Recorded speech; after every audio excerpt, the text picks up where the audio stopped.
It began not with bombs or bullets, but with a broken peace, a shattered treaty, a world disillusioned by the war to end all wars and blinded to the storm building in its wake. In the span of just 6 years, civilization would descend into chaos. Empires would collapse, cities would burn, entire peoples would vanish, and the world as we knew it would be forever changed. This is not just a story of battles and generals. This is a story of humanity at its most brilliant and its most brutal, of courage and cowardice, of ideologies unleashed and innocence lost. From the ghettos of Warsaw to the beaches of Normandy, from desert sands to frozen steppes, from backroom deals to burning skies. This is the entire history of the Second World War, told not in headlines or timelines, but in full, in voices, in ashes, in memory. Through 16 epic chapters, we will walk through the rise of fascism, the fall of nations, the clash of titans, and the haunting legacy that still shapes our world today. Because World War II did not simply happen. It defined the 20th century. And whether we realize it or not, we're still living in its shadow. So buckle up. If this moved you, if history speaks to your heart, subscribe and give this video a like. It helps more than you know. Now let's begin with the World War II. Part 1. The Broken Peace, from Versailles to the Rise of Fascism, 1919 to 1933. The war had ended, but the silence that followed was not peace. It was an uneasy hush, like the held breath after a scream. Europe, once the heart of the world, lay shattered and bleeding in the mud of the Western Front, its empires broken, its cities scarred, its people changed beyond recognition. For 4 years, the Great War had swallowed men and machines by the millions, until even victory tasted like ashes. And when the guns finally fell quiet on the 11th hour of the 11th day of the 11th month in 1918, a new battle began, not on the fields of Flanders or the deserts of Mesopotamia, but at the conference tables and in the minds of those left behind. What followed was not peace but punishment. In a grand hall in the Palace of Versailles, beneath the glittering mirrors and chandeliers of a bygone age, the victors of the First World War gathered to carve the world anew. They came cloaked in noble rhetoric, self-determination, lasting peace, and a world safe for democracy. But beneath the surface lay vengeance, fear, and imperial ambition. The Treaty of Versailles, signed in June 1919, was not just a document, it was a dagger. Germany, defeated but never invaded, was forced to accept total blame for the war in Article 231, the infamous war guilt clause. It was stripped of its colonies, its military reduced to a skeleton force, and its economy saddled with reparations so massive they would take a century to repay, if ever. The Rhineland was demilitarized, the Saar given to French control, and the pride of a once mighty empire was ground into dust. But while Germany was the primary scapegoat, the old order across Europe had already collapsed under its own weight. In the East, the Austro-Hungarian Empire disintegrated like a porcelain vase dropped from a great height. Out of its shattered pieces emerged a fragile collection of successor states: Czechoslovakia, Hungary, Yugoslavia, and more, each born not in harmony, but in blood and suspicion. The Ottoman Empire, too, was carved up like a defeated animal, its Arab territories handed over to Britain and France in the form of mandates, cloaked in the language of stewardship, but rooted in colonial ambition. And then there was Russia, absent from Versailles not because it had been defeated, but because it had ceased to exist in the form the world had known it. The Bolshevik Revolution of 1917 had toppled the Romanovs and pulled Russia from the war, plunging it into a civil conflict more brutal than anything Versailles could imagine. A red terror replaced a white one, and by 1922, a new force had emerged, the Soviet Union, a state forged not by diplomacy, but by fire and ideology. In the West, leaders like Woodrow Wilson clung to idealism. Wilson, the American president, arrived in Europe with his 14 points, envisioning a world of open diplomacy, free trade, and a League of Nations to settle disputes without war. But Wilson's vision was gutted by the realpolitik of his European counterparts. Clemenceau of France, bitter and uncompromising after his country's devastation, Lloyd George of Britain, balancing justice with the pressures of empire and electorate. The League was created, but without teeth, and most damningly, without the United States itself, whose Senate refused to ratify Versailles or join the organization Wilson had championed.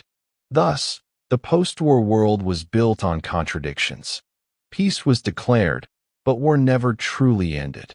The old empires were gone, but new borders brought new tensions. Democracies were established in Germany, Austria, and elsewhere, but these were weak, fractured, and often despised by their own people.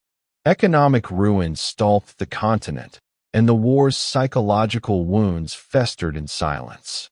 In Germany, the newborn Weimar Republic was doomed almost from its inception. It was blamed for surrendering, blamed for Versailles, blamed for inflation, and blamed for being too weak to fight off the communists on the left and the nationalists on the right.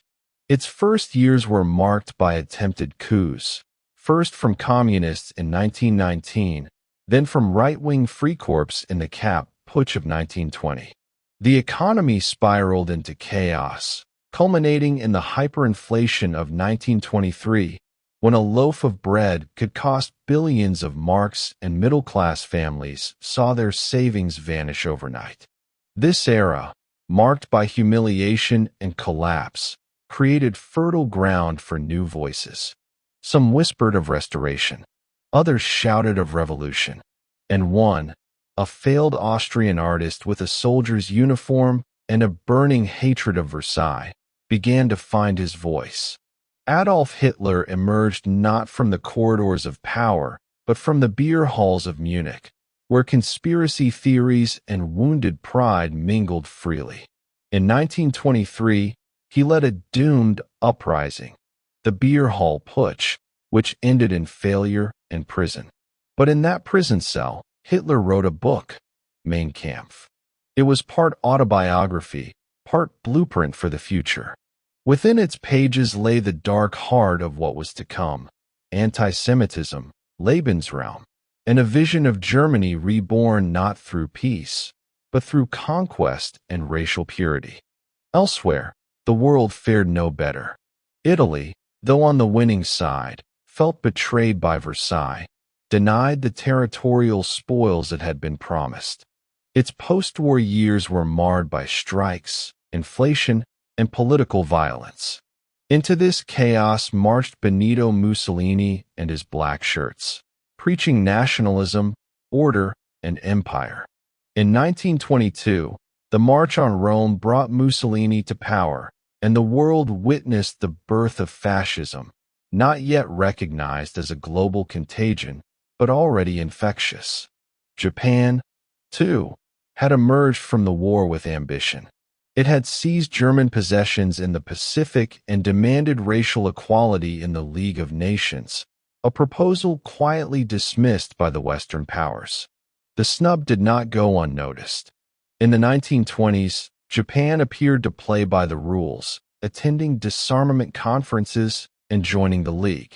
But beneath the surface, its military chafed at civilian control and eyed the Asian mainland with growing hunger. The 1920s were a decade of illusions. In the United States, prosperity and isolation walked hand in hand. The stock market roared, jazz played, and the horrors of the trenches seemed a bad dream. In Europe, attempts at reconciliation flickered. Germany was allowed into the League in 1926, and treaties like Locarno offered hope. Yet even as diplomats toasted peace, the foundations were crumbling. The Dawes Plan and later the Young Plan tried to manage reparations through American loans, but this created a web of debt so fragile that any disturbance could bring it down. That disturbance came in 1929. When the stock market crashed in New York, its tremors rippled across the globe. What began as a financial crisis became a social catastrophe. Factories closed. Banks failed.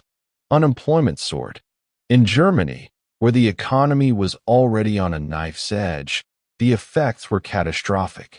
By 1932, 6 million Germans were jobless. Desperation turned to anger. Anger turned to votes. And the Nazis, once a fringe party of cranks in brown shirts, became the largest political force in the country. In 1933, Hitler became Chancellor of Germany, not through revolution, but through the ballot box and backroom deals. Within months, the Reichstag was burned, civil liberties suspended, political opponents imprisoned, and all other parties outlawed. The Weimar Republic was dead. The Third Reich had begun.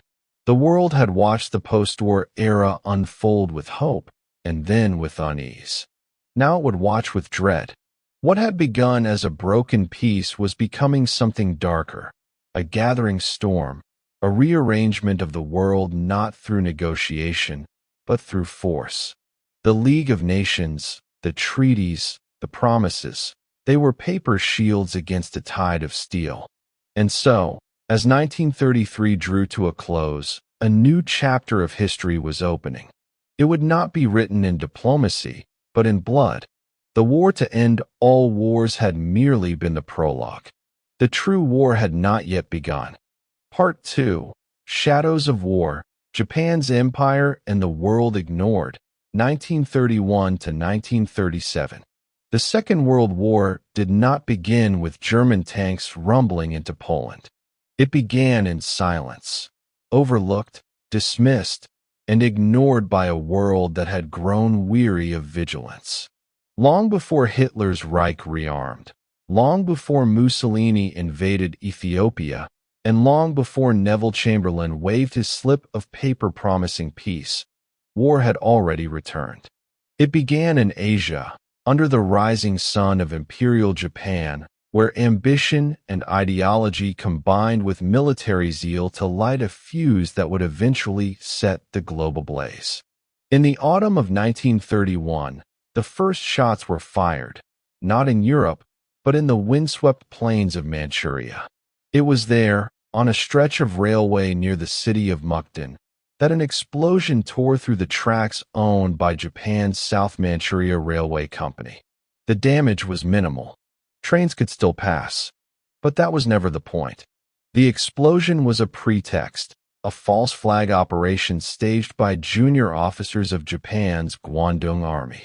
Within hours, Japanese forces moved to occupy Mukden. Within days, they swept across Manchuria, seizing city after city in a lightning advance. Within months, they had conquered an entire region larger than France. This was not a rogue operation. It was insubordination celebrated. In Tokyo, civilian leaders were stunned by the speed and audacity of the campaign, but rather than punish the generals, they praised them. The occupation was made official. In March 1932, the puppet state of Manchukuo was declared, with the last Qing emperor, Huai, installed as a figurehead. A veneer of legitimacy was painted over naked aggression. The world, however, blinked. The League of Nations launched an investigation, the Lytton Commission, which took months to issue a report condemning Japan's actions and refusing to recognize Manchukuo. Japan's response was swift and simple. It withdrew from the League. No sanctions followed. No military action. No collective security. The promise of Versailles, that aggression would not go unpunished, was broken without consequence. In Japan, the military drew its lesson. The world would not stop them. The roots of this aggression stretched back decades. Japan had industrialized rapidly after the Meiji Restoration in the late 19th century, eager to avoid the fate of colonized Asian nations. But modernization had come hand in hand with militarism and expansionism. Japan's victories in the Sino-Japanese War, 1894 to 1895, and the Russo-Japanese War, 1904 to 1905, had secured Korea, Taiwan, and influence in Manchuria. World War I had been a boon. Japan joined the Allies, seized German possessions in the Pacific and China, and emerged with newfound global prestige. But prestige bred ambition. Japan was resource-poor and densely populated. Its leaders eyed the Asian mainland as both a market and a lifeline. The ideology of Hakko Ikkyu, 8 corners of the world under one roof, began to take hold, envisioning a Japanese-led order across East Asia. Militarists preached the divine destiny of the emperor's soldiers. Schoolchildren were taught to revere the nation, obey without question, and prepare for sacrifice. By the 1930s, this ideology had become state doctrine. The civilian government eroded under pressure from the military, who assassinated or sidelined opposition. Paramilitary groups like the Black Dragon Society thrived. The army operated with virtual autonomy. Officers who launched unsanctioned invasions were rewarded, not reprimanded. Assassinations of politicians and business leaders became common, often celebrated in the press. Japan was becoming a military dictatorship in all but name.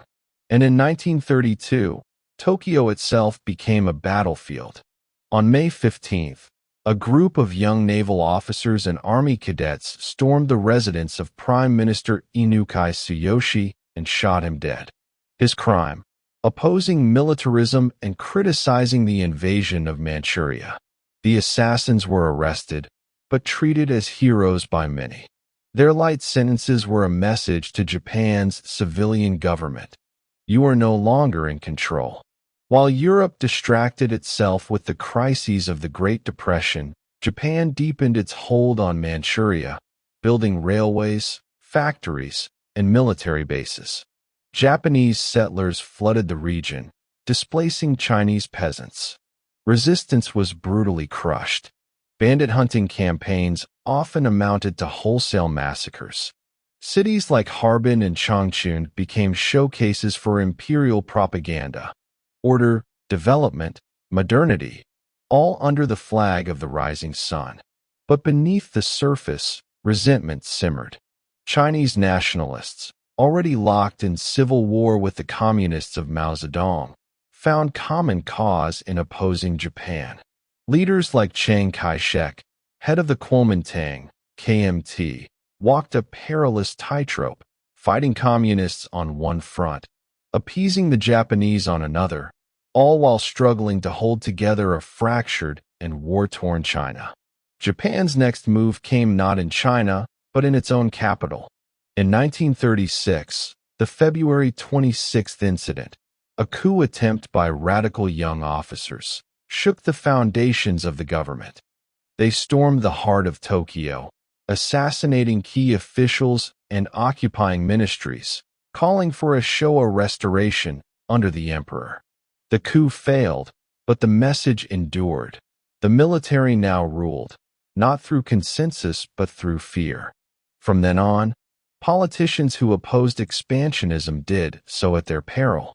The same year, Japan signed the Anti-Comintern Pact with Nazi Germany, a gesture of mutual hostility toward the Soviet Union and the first step toward the formation of the Axis. Though ideologically different, both regimes shared a common enemy in communism and a shared belief that might made right. In China, tensions mounted. Skirmishes along the Great Wall, clashes near Shanghai, and incursions into northern provinces became increasingly common. The world watched with growing concern, but did little. The United States, adhering to its isolationist neutrality acts, offered condemnation but no intervention. Britain and France, consumed with Hitler's rise and economic malaise, hoped the fire would burn itself out. Then, in July 1937, came the spark that turned Asia's shadows into full-scale war. At a bridge just outside Beijing, the Marco Polo Bridge, Japanese and Chinese troops exchanged fire after a Japanese soldier was reported missing. The incident was minor, easily resolved. But Japan, now in the grip of military fanatics and nationalist fervor, seized the moment. Reinforcements were sent. Beijing was attacked. Then Tianjin. Then Shanghai. What began as a border skirmish erupted into total war. The Second Sino-Japanese War had begun. It was brutal from the outset. In Shanghai, Japanese forces expected quick victory but met fierce resistance. The city became a bloodbath. Bombs fell on civilians, and street fighting devastated neighborhoods. In response, Japan escalated further, deploying tens of thousands of troops and the full weight of its navy and air force. By year's end, Japanese forces had advanced deep into China's heartland, reaching the ancient capital of Nanjing. There, in December 1937, the world glimpsed the true face of modern war. What followed was not battle, it was atrocity. Over 6 weeks, Japanese soldiers slaughtered as many as 300,000 civilians and prisoners of war in what became known as the Rape of Nanjing. Women were raped, children killed, men machine-gunned into mass graves. The orgy of violence was so staggering that even some Japanese officers were appalled. Western missionaries and diplomats who remained reported the horror in journals, photographs, and testimony. The world recoiled, but again, did nothing. Japan's government dismissed the reports as exaggeration or propaganda. Western outrage was met with defiance. In Tokyo, generals celebrated victory. In China, the war deepened into a grinding nightmare. Chiang Kai-shek's forces retreated inland, establishing a temporary capital in Chongqing. Mao's communists retreated to Yan'an. Despite their mutual hatred, both factions now fought the Japanese in a reluctant and unstable alliance. By 1938, Japan controlled China's key ports, railways, and cities, but not its will. The Chinese people resisted in villages and mountains. Guerrilla warfare bled Japanese supply lines.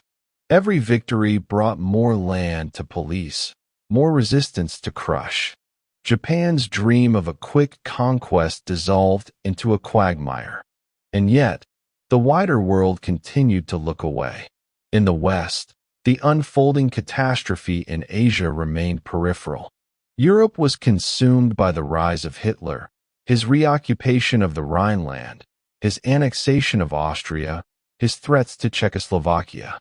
Fascism was now spreading like wildfire, from Germany to Italy to Spain, where civil war turned the Iberian Peninsula into a testing ground for modern weapons and ideology. Democracy faltered. The League of Nations, once the guardian of peace, had become a ghost. And in Tokyo, planners began to look beyond China. Southeast Asia, rich in rubber, oil, and tin, lay vulnerable. The Western empires, British Malaya, the Dutch East Indies, French Indochina, were aging and unprepared. The United States, with its Philippine colony and Pacific Fleet, loomed as the only true obstacle. A new vision began to take shape, the Greater East Asia Co-Prosperity Sphere, a euphemism for empire, framed as liberation. Japan's war in China was not a detour on the road to world war. It was the on-ramp. It revealed the failures of international law, the weakness of collective security, and the moral cost of inaction. It showed that modern war would not be confined by borders or rules. It previewed the horrors to come. By 1939, as Europe braced for Hitler's next move, Japan had already plunged the East into darkness. Cities burned. Armies marched. Civilians starved. and the world stood by, blind to the truth, that war had already returned, not as a relic of the past, but as the engine of a new and terrible future. The shadows had lengthened. The storm was gathering, and soon it would engulf the world. Part 3. Europe Ablaze, Anschluss, Appeasement, and the Road to War, 1933 to 1939. The ashes of the Great War had barely cooled when the next fire began to smolder in the heart of Europe. Though the Treaty of Versailles had ended World War I with proclamations of peace, it had also planted the seeds of resentment, instability, and vengeance. In the ruins of Imperial Germany, where economic ruin and political chaos had replaced the Kaiser's fallen regime, a new force emerged, one born not from consensus or compromise, but from fury and myth. That force wore a swastika, marched in lockstep, and promised to tear down the old world and raise a 1,000-year empire in its place. Adolf Hitler was not an unknown figure when he became Chancellor of Germany on January 30th, 1933. He had already authored Mein Kampf, survived a failed coup, and turned the fringe Nazi party into a growing political force. But few outside Germany truly believed this strange, theatrical Austrian corporal, this failed artist with a mustache and a voice like a storm, could remake Europe in his image. Fewer still understood that his intentions, spelled out in plain language for those willing to read, were not bluster but blueprint. The Reichstag fire in February 1933 gave Hitler his excuse. He blamed the communists, whipped up public fear, and demanded emergency powers. The Enabling Act passed with cowardice and intimidation, dissolving democracy by legal means. What followed was rapid and ruthless. Political parties banned, trade unions dissolved, the press muzzled, and critics disappeared into early concentration camps like Dachau. By the summer of 1934, with President Hindenburg's death, Hitler declared himself Führer, leader of the German Reich and people. The Republic was dead. The Third Reich had risen. The world watched and hesitated. At first, many outside Germany saw Hitler's rule as an internal affair, a German solution to German problems. Some Western observers even admired his efficiency. Others underestimated his goals. But Hitler's ambitions extended far beyond Germany's borders. He envisioned a continent restructured, a racial hierarchy enforced, and the shame of Versailles avenged. And for that, he would need to rearm. In secret at first, and then increasingly openly, Germany began to violate the restrictions of the Treaty of Versailles. In 1935, Hitler introduced conscription, expanding the German army well beyond the 100,000-man limit. The Luftwaffe, Germany's air force, was revealed to the world in defiant grandeur. Naval construction resumed. The League of Nations protested, but took no action. Britain, still haunted by the horrors of the Great War, sought compromise.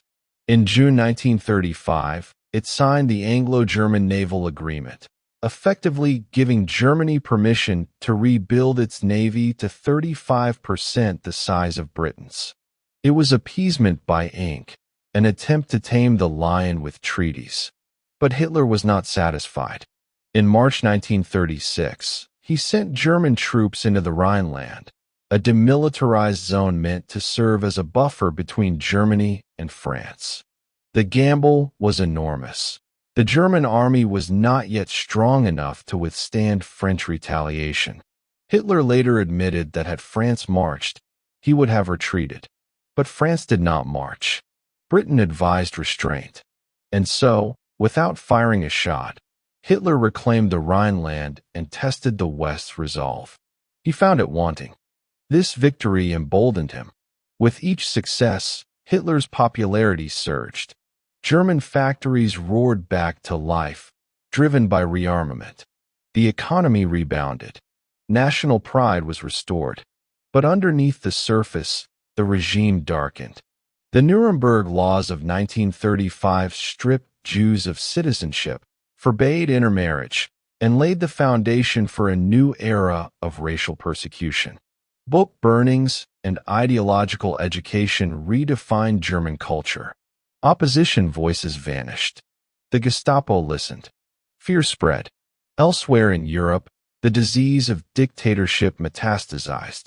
In Italy, Benito Mussolini had already declared his fascist state a decade earlier, preaching the return of Roman greatness.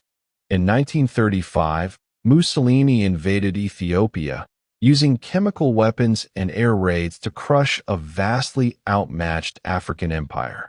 The League of Nations imposed sanctions, but not on oil, the one resource that could have crippled Mussolini's war machine. Once again, the lesson was clear: aggression would be tolerated. In Spain, civil war erupted in 1936. A military coup led by General Francisco Franco sought to overthrow the elected leftist government. Hitler and Mussolini immediately offered support: men, planes, tanks, seeing Spain as both ideological battleground and testing ground. The Luftwaffe's Condor Legion devastated cities like Guernica in a preview of total war. Western democracies hesitated. Britain and France, fearing escalation, refused to intervene. Only the Soviet Union sent aid, turning the conflict into a proxy war between fascism and communism. Franco's eventual victory in 1939 would give fascism yet another foothold on the continent. As Europe unraveled, Hitler set his sights on unifying all German-speaking peoples under one Reich. First target, Austria. In March 1938, the Anschluss, German for connection, was enacted. German troops rolled into Austria unopposed, welcomed by cheering crowds and swastika flags. The Austrian government, already infiltrated and threatened, collapsed. A sham plebiscite followed, with results showing overwhelming support for unification. In reality, it was a military takeover. But again, no shots were fired and no protests were made. Britain and France issued mild statements. The League of Nations remained silent. Hitler had added millions of citizens, vast resources, and a strategic frontier without war. Next came Czechoslovakia. The Sudetenland, a border region with a large ethnic German population, became Hitler's new obsession. He claimed the Sudeten Germans were persecuted. In truth, his agents stoked tensions and spread propaganda, demanding annexation. Czechoslovakia, a democratic and well-armed republic, was ready to fight. Its alliance with France and the Soviet Union should have guaranteed protection, but the Western powers wavered. In September 1938, British Prime Minister Neville Chamberlain flew to Germany. He met Hitler in Berchtesgaden, then again in Bad Godesberg, and finally in Munich, where, with Mussolini and French Premier Édouard Daladier, he struck a deal. The Munich Agreement allowed Hitler to take the Sudetenland in exchange for peace. Czechoslovakia was not invited to the talks. It was a betrayal framed as diplomacy. Returning to London, Chamberlain famously waived the agreement and declared peace for our time. Crowds cheered. Newspapers celebrated. But Winston Churchill, increasingly isolated in Parliament, offered a chilling warning. You were given the choice between war and dishonor. You chose dishonor, and you will have war. He was right. In March 1939, Hitler broke his promise and seized the rest of Czechoslovakia. German tanks entered Prague. The lie of limited ambition was shattered. The idea that Hitler only wanted to unite Germans could no longer be believed. The West, finally, began to awaken. That same month, Britain and France guaranteed the independence of Poland, a nation carved from the ruins of empires after World War I, and a likely next target. Hitler, undeterred, pressed on. In April, he tore up the Anglo-German Naval Agreement and the Non-Aggression Pact with Poland. His eyes were fixed eastward. But one obstacle remained: the Soviet Union. Though Hitler loathed Bolshevism, he needed Stalin neutralized. In a stunning twist, on August 23, 1939, Nazi Germany and the Soviet Union signed the Molotov-Ribbentrop Pact, a non-aggression treaty with secret protocols to divide Eastern Europe. The ideological enemies had found common ground in opportunism. With Poland now isolated, Hitler gave the order. On September 1, 1939, German troops invaded from the west. Blitzkrieg, lightning war, began with tanks, planes, and paratroopers crashing through Polish defenses. Civilians fled. Cities burned. And just over 2 weeks later, the Soviets invaded from the east, sealing Poland's fate. 2 days after Germany's invasion, on September 3rd, Britain and France declared war. The world, finally, had awakened. But it was too late to prevent the storm. The greatest war in human history had begun, not with a sudden explosion, but with years of ignored warnings, broken promises, and fatal compromises. Europe was ablaze, and the fire would not be contained. Part 4. Blitzkrieg Unleashed: The Fall of Poland, Norway, and France, 1939 to 1940. When the guns roared to life in September of 1939, few realized how swiftly the old world would shatter. The war that had smoldered for years in the backrooms of diplomacy and the speeches of dictators now erupted into a terrifying new kind of combat. Fast, ruthless, mechanized, and total. Blitzkrieg, lightning war. A doctrine born in German military academies, perfected in secret, and now unleashed on a Europe frozen by fear and disbelief. The Nazi war machine was no longer bluffing. It was on the move, and nations would fall like dominoes. At dawn on September 1st, 1939, the peace of the Polish countryside was shattered by the thunder of panzers and Stukas. The German invasion of Poland had begun.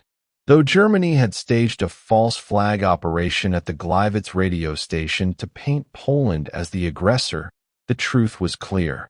This was a war of conquest, masked only thinly by propaganda.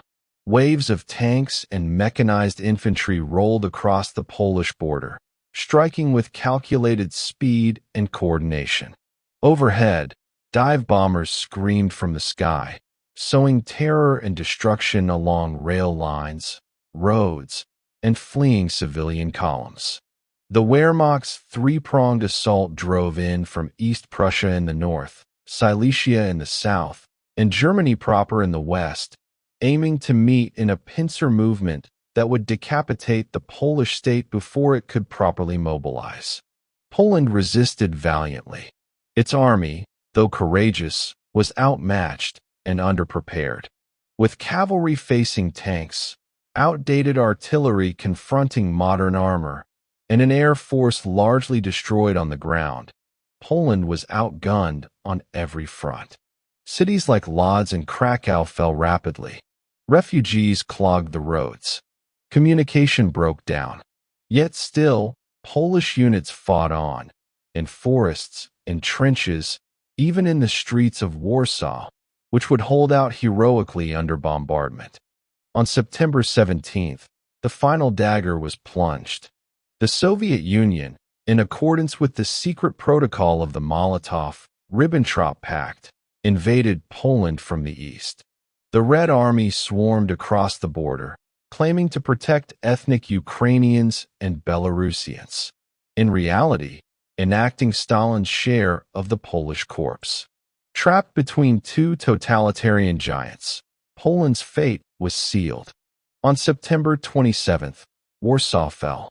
On October 6th, the last resistance was crushed. The nation was partitioned. Its government fled into exile.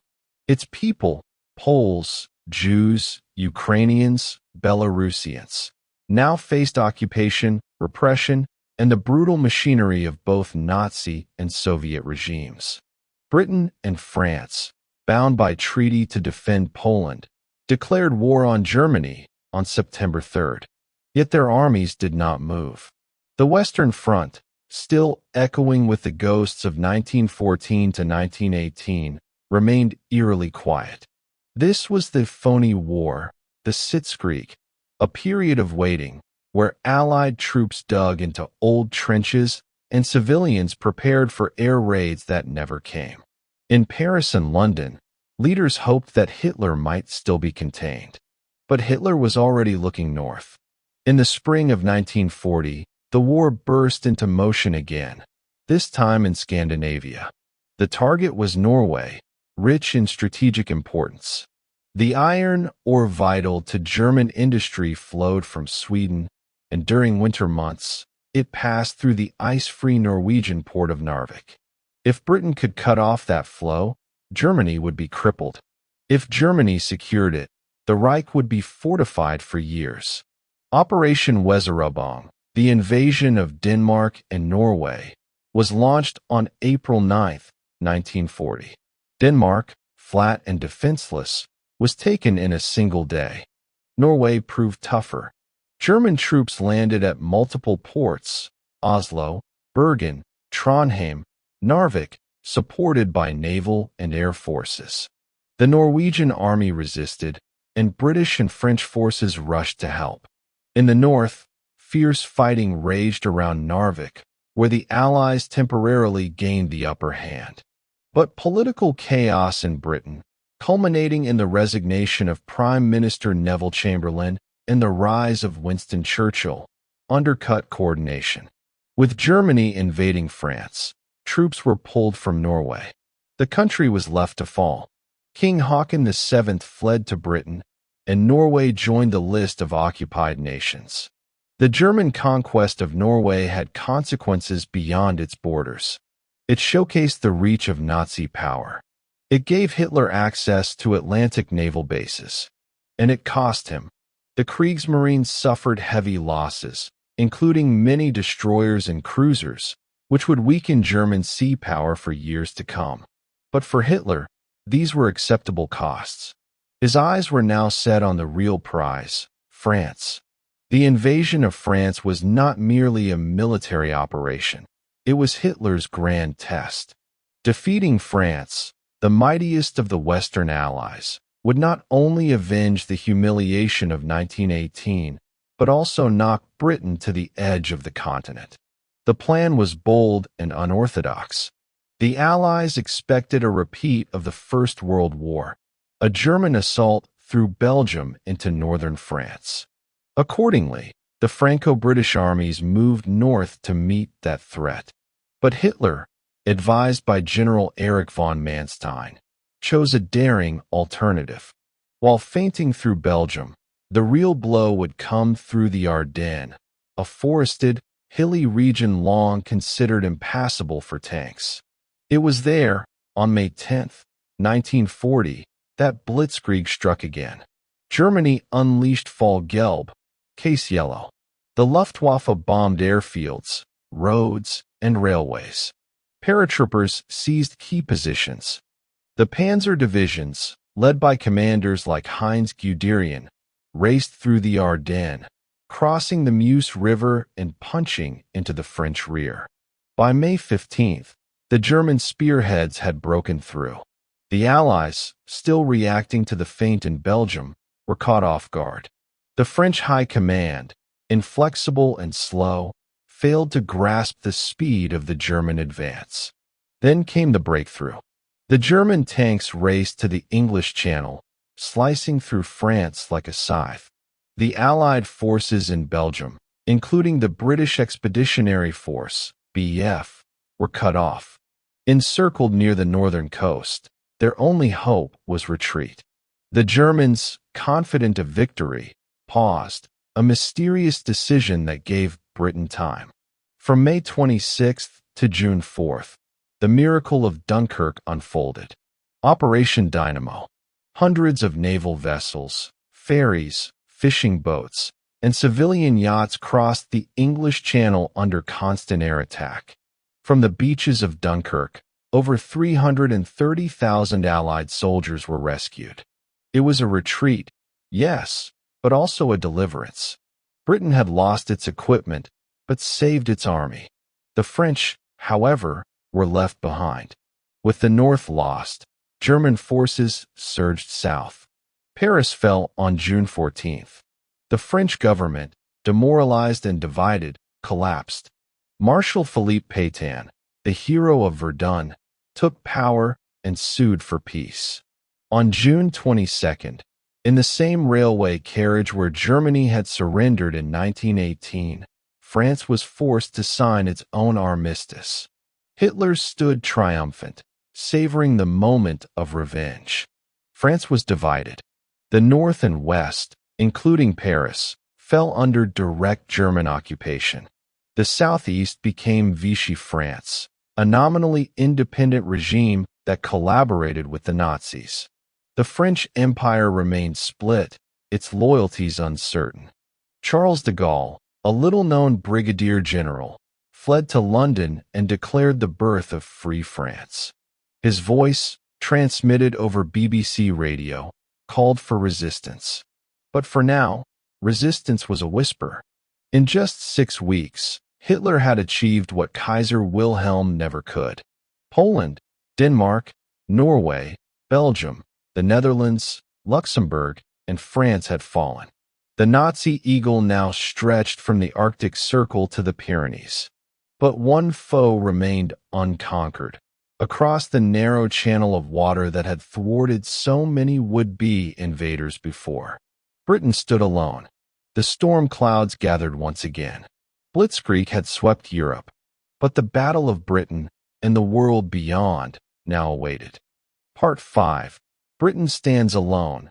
The Battle of Britain and the Blitz, 1940 to 1941. The spring of 1940 ended with a silence that felt like doom. France had fallen with stunning speed.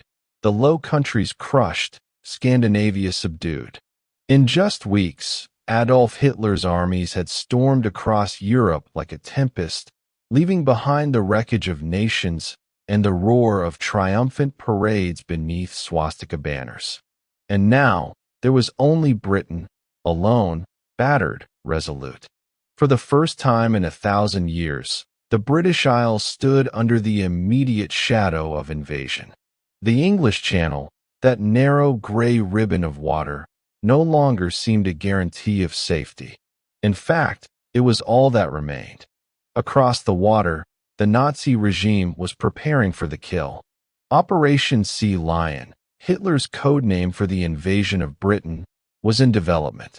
But for it to succeed, one thing was necessary above all: air supremacy. The Luftwaffe would have to destroy the Royal Air Force, on the ground, in the sky, in the factories. Without that, no invasion could survive the crossing. Thus, began what would become one of the most legendary aerial campaigns in human history, the Battle of Britain. But before the first dogfights, before the bombs rained down on London, before Churchill's speeches electrified a defiant people, the British Empire had to reckon with its own internal storm. France had collapsed. Europe was gone. The British Expeditionary Force had barely escaped from Dunkirk, leaving behind its tanks, its trucks, its heavy guns, and any illusions of early victory. The rescue of more than 330,000 soldiers in the miracle of Dunkirk had been a psychological victory, yes, but it was also a sobering reminder. Britain now stood utterly alone. On May 10, 1940, as German tanks surged through the Ardennes, Winston Churchill became Prime Minister. He was not the first choice of many. Even within his own party, many considered him reckless, a man of brilliant speeches and terrible judgment. But at that desperate moment, it was precisely Churchill's stubborn defiance and volcanic oratory that Britain needed.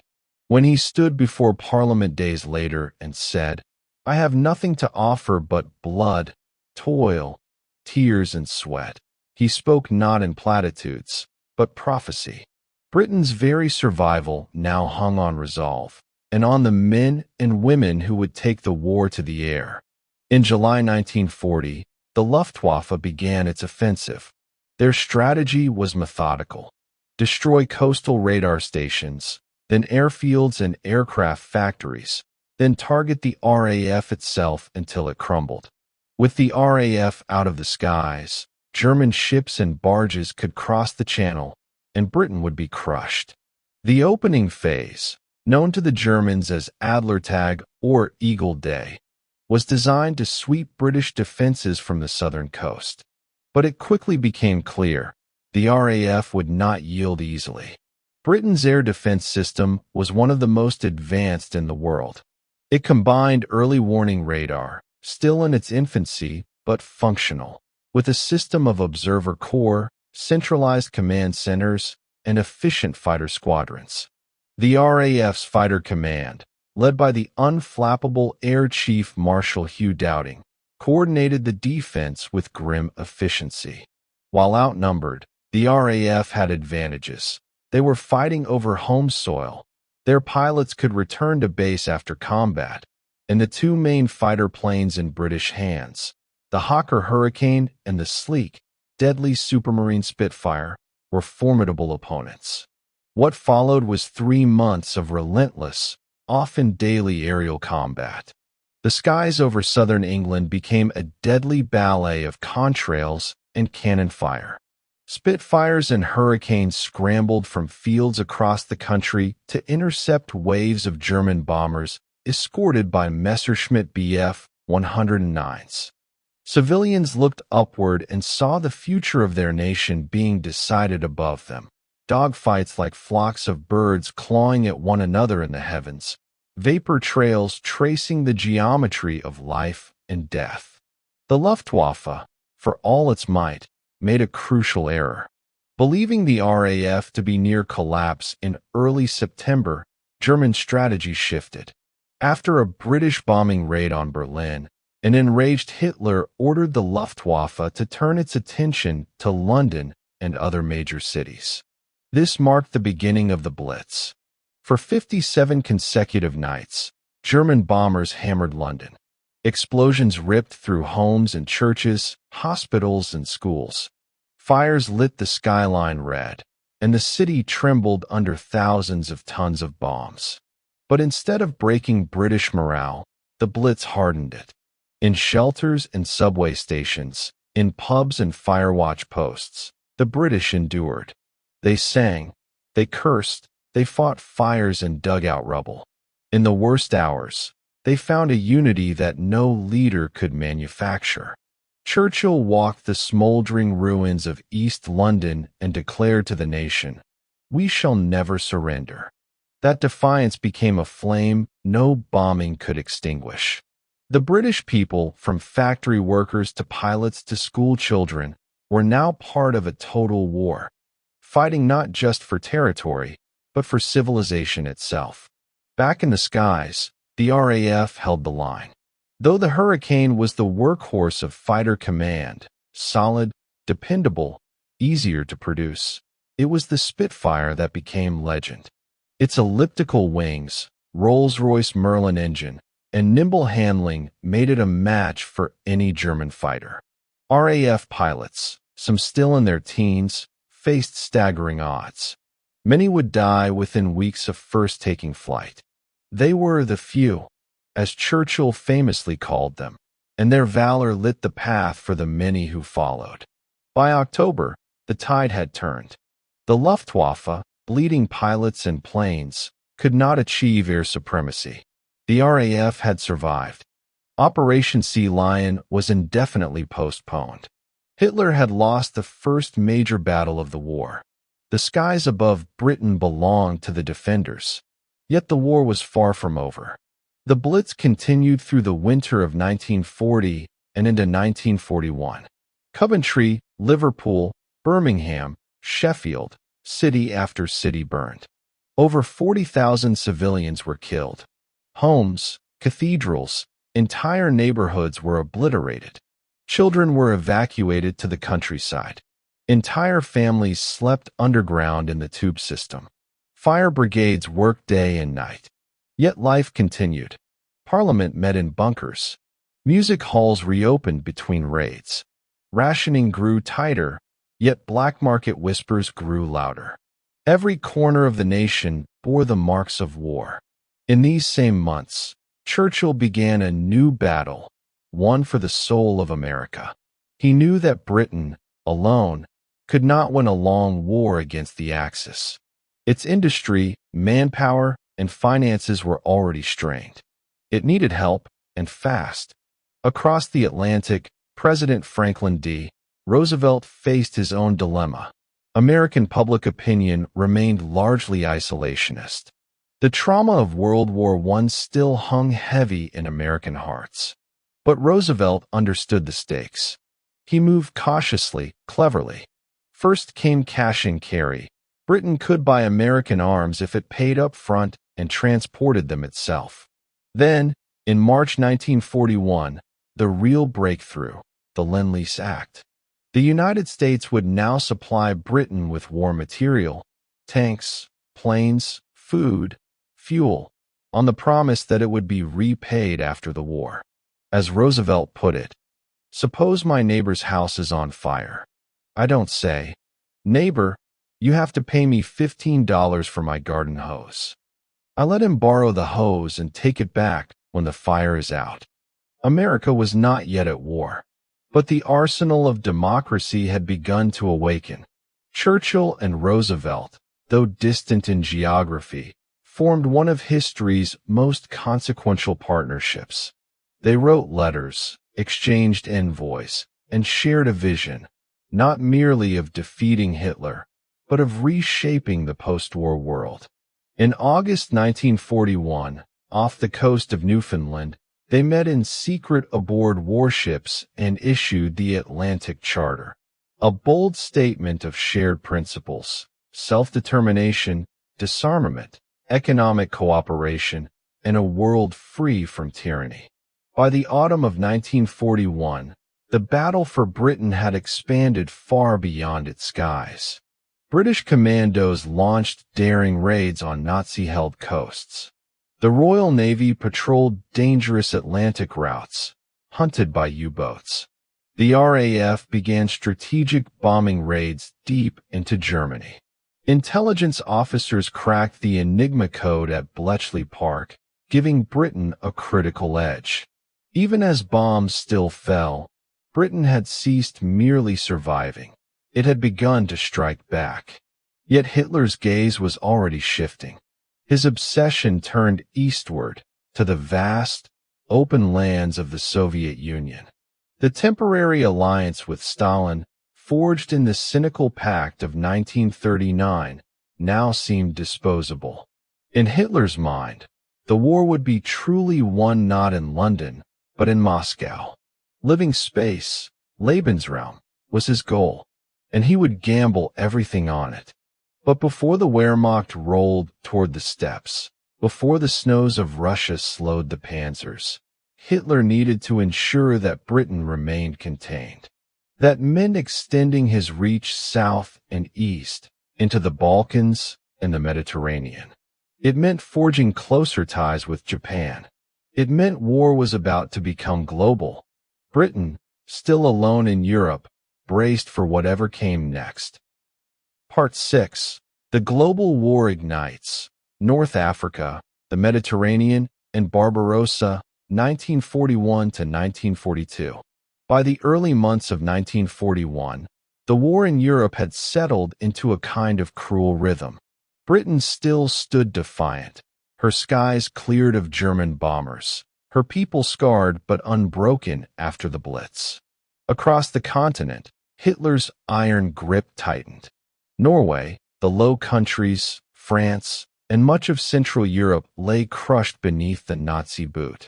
Yet the war, though vast, was about to grow larger still, wider, bloodier, and more unpredictable. For though the guns of Dunkirk had fallen silent, and the Spitfires of the RAF still soared in defense of their island home, The next phase of this global conflict would unfold across burning deserts, ancient cities, and frozen Russian steppes. This was no longer merely a European war. It was now the world's war. Even as the Luftwaffe reeled from its failure over Britain, Hitler's ambitions burned ever hotter. His thoughts turned to the east, toward Russia and the vastness of the Soviet Union. He had never intended for the Nazi-Soviet Pact of 1939 to be more than temporary, a cynical pause between predators. Stalin, for all his brutality, had bought time to rearm. Hitler, for all his strategic bravado, believed himself ready to claim the Lebensraum, living space, that he believed Germany needed to survive and dominate. But before plunging into the Soviet Union, Hitler's strategic concerns elsewhere began to grow louder. To the south, British forces remained in control of Egypt and the Suez Canal, vital arteries for imperial lifelines and global trade. In Greece and Yugoslavia, resistance movements and British interference threatened to destabilize Nazi control of the Balkans. And in North Africa, the Desert War had begun to flare with unpredictable consequences. The North African Campaign, one of the most exotic and visually surreal theaters of the war, began not with Hitler's grand designs, but with Mussolini's. Benito Mussolini, eager to prove that fascist Italy could carve out its own empire, launched an ill-fated invasion of Egypt in September 1940. But the Italian forces, poorly equipped and underprepared, quickly found themselves in retreat when the British launched Operation Compass. What was intended as a limited counterattack rapidly became a rout. By early 1941, British and Commonwealth troops had pushed deep into Libya, capturing tens of thousands of Italian soldiers. Alarmed by his allies' incompetence, Hitler dispatched reinforcements, a small but elite force under the command of General Erwin Rommel, the Desert Fox. With his arrival in February 1941, the dynamic of the Desert War shifted dramatically. Rommel, dashing, audacious, and tactically brilliant, launched a stunning counteroffensive. Using speed, deception, and the harsh terrain to his advantage, he pushed the British back toward Egypt. The sands of North Africa became a chessboard where supply lines, fuel, and mobility were king, and where every mistake could cost 100 miles. The battles that followed, Tobruk, Gazala, El Agheila, were fought in the scorching heat of the Libyan and Egyptian deserts, where sandstorms could blind entire divisions and tanks overheated beneath the sun. The war in North Africa was uniquely fluid. Vast open spaces allowed for sweeping maneuvers, and air power became a decisive factor. Here, Australian, South African, Indian, New Zealander, and British soldiers fought side by side in one of the most diverse coalitions of the war, facing off against the German Afrika Korps and remnants of Mussolini's collapsing empire. Meanwhile, to the north and east, Hitler's plans grew more grandiose and more dangerous. The Balkans, long a cauldron of ethnic tensions and political volatility, had become a thorn in the Axis side. In March 1941, Yugoslavia's pro-Axis government was overthrown in a coup backed by pro-British officers. Furious, Hitler ordered the swift subjugation of both Yugoslavia and Greece. Within weeks, German forces rolled southward in a series of brutal lightning attacks. Yugoslavia was shattered in 11 days. Greece, which had been valiantly resisting an Italian invasion since October 1940, also fell under the weight of the Wehrmacht. But this diversion cost Hitler time, a crucial month, as it turned out, before he could launch his true ambition, the conquest of the Soviet Union. On June 22, 1941, the largest land invasion in history began. Operation Barbarossa, as it was known, unleashed nearly 4 million Axis troops across a 1,000-mile front. From the Baltic Sea in the north to the Black Sea in the south, German panzer divisions, motorized infantry, and dive bombers surged across Soviet territory. Stalin, caught off guard despite warnings from spies, diplomats, and even Churchill, was momentarily paralyzed. The Red Army, still reeling from years of purges that had decimated its officer corps, crumbled under the initial assault. In the early days, it seemed as though Hitler's gamble might pay off. Entire Soviet armies were encircled and destroyed. Hundreds of thousands of prisoners were taken. Cities fell in quick succession: Minsk, Smolensk, Kiev.